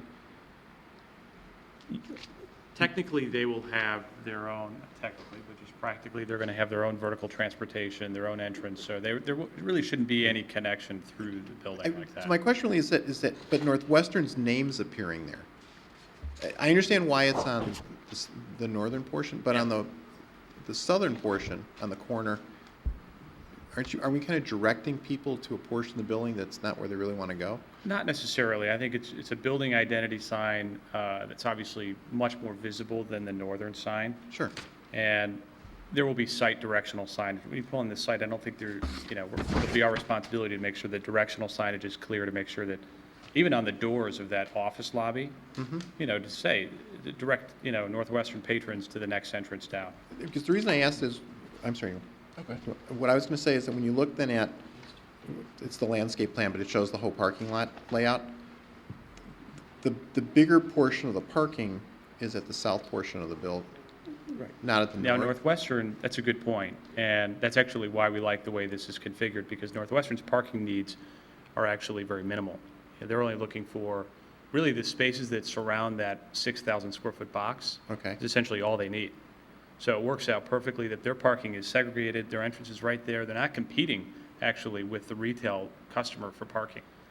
And the way they're set up, they're going to have, an entrance on the ground floor with certain functions, MRI, other things on the first floor, and then, connection up to the So then upper what are these parking spaces that look like in the drive-through? What are those for? That's an existing condition. Right, There's yeah. triple drive-through lane for Fifth Third Bank. Okay, so the parking stays there for? Yeah, that's for Northwestern. Yes. Are you talking about the parking that's up against Northwestern? No, that's in the drive-through itself. Yeah, it's not in the drive-through. The actual drive-through is from this point south. Sure, but These in parking the spaces cut-through of here. the building. Yeah, those are existing parking spaces, and, they'll be part of the spaces that Northwestern uses. I mean, I guess anyone can use them. They're not going to be Yeah, actually, specific. I think to be technically correct, those are Fifth Third spaces today. Okay. For their lease rights. But they're, in the long term, I would see them being used as Northwestern's once the Fifth Third lease, expires. And is that an employee entrance that's there? Yes. As well? There's an entrance to, right here. Yeah. And on the other And the other side too, it looks like. On this side? Like between the third and the fourth space from the right? No, there's no. There is a door on that There's a side, door. actually, Howard. I'm sure it will be moved, when they figure out their interior space plan and where that door actually wants to be. Okay. Yeah. And is the long-term plan for this building if Fifth Third chooses either not to renew or to move out, to keep it dry, this cutout through the building, is there anything planned for it? We have all sorts of plans. I don't think any of them, as of right now, none of them involve multiple drive-through lanes. It's actually an asset to the property, though. I know that we had a conversation with a restaurant today that was interested because of the drive-through. So it was like a regional burger chain that's trying to open up more standalone drive-through type concepts. So it could be something that's useful to us in the future. There has been some plans of, if we can reduce the amount of drive-through lanes to add more parking in there. I think the connection through vehicular connection, though, is very important in terms of how the site circulates and has to remain there. Okay. I'm sorry, I cut you off. Oh, it's all right. I was, to your reference of the south elevation having Northwestern Medicine sign on there. Signage as a whole, as was referenced in my report, is going to be a conversation that will be an ongoing one with the petitioner, subject to, dependent upon what they ultimately go forward with, certain variations that would go before the Zoning Board of Appeals. One of the items is the current restriction is one wall sign per frontage, with a maximum of 150 square feet. So that'll be a conversation that, as we work with them going forward, we'll coordinate that. But it's certainly here for conversation purposes as to what the Planning and Zoning Commission sees, both in aesthetics as well as design standards going forward, that we can bring forward to the Zoning Board. Joe, is the awning signage also considered signage by our code? Yes. Okay, because I personally would not be in favor of all this repetitiveness. I don't think, we're showing right now, 12 awnings? I don't think 12 awnings need to have logos on it. And we don't typically allow Yeah. signage on awnings, is that correct? That is correct. My conversation with the building commissioner is that we really have never, unless there's certain agreements set forth that I'm not aware of, allow signage on awnings or any type of logo or symbol. I don't think we have any awnings with signage. Yeah, exactly.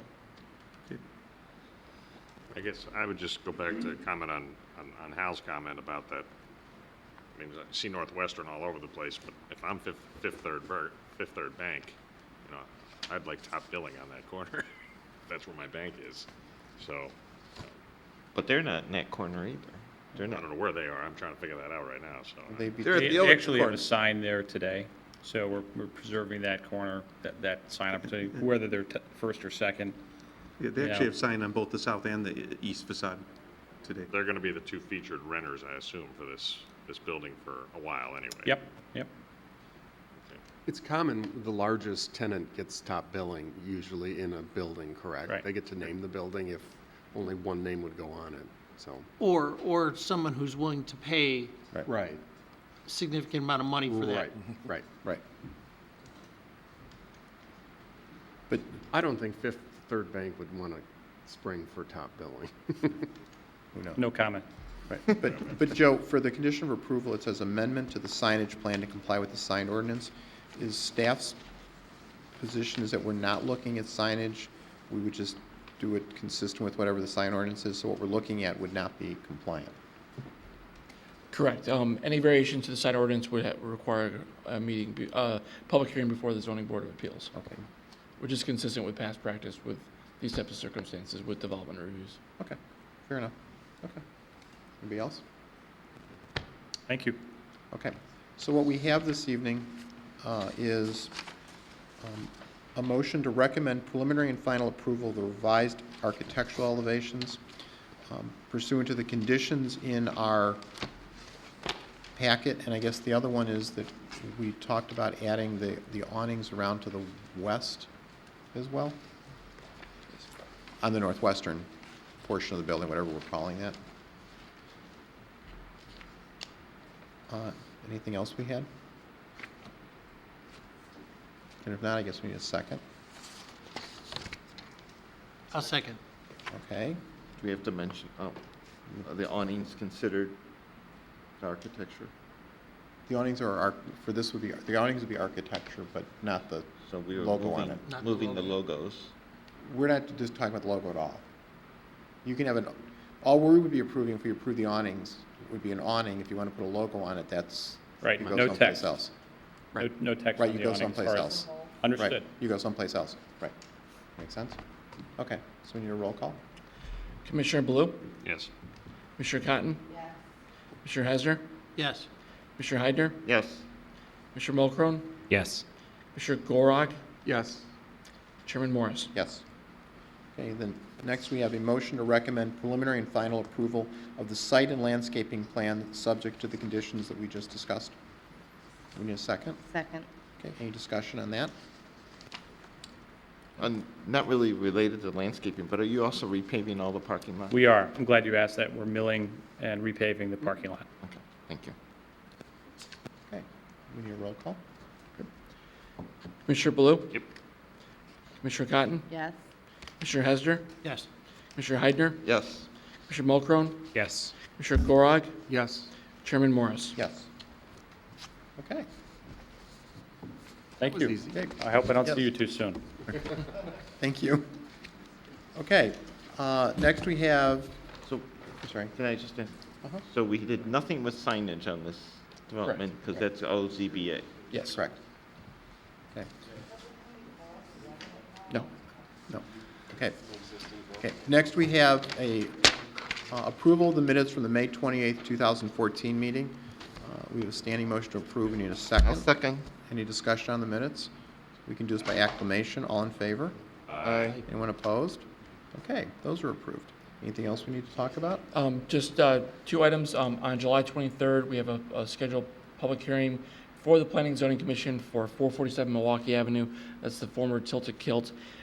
That's a Panera with a special use for a drive-through is being proposed at the location, as well as an American Mattress retail, as well as it appears on August 6th. There will be an additional Planning and Zoning Commission meeting. Currently, our records show that everyone's able to attend, though please let me know if the August 6th date is not doable for anyone. No? Okay. What's that date? That one? That one is for the Jason's Deli. That's to allow them to have a right in, right out off of Milwaukee Avenue, Ooh. which is a revision of the site plan and landscaping plan And the IDOT's okay with that? so far. Okay. They're all, we're on TV.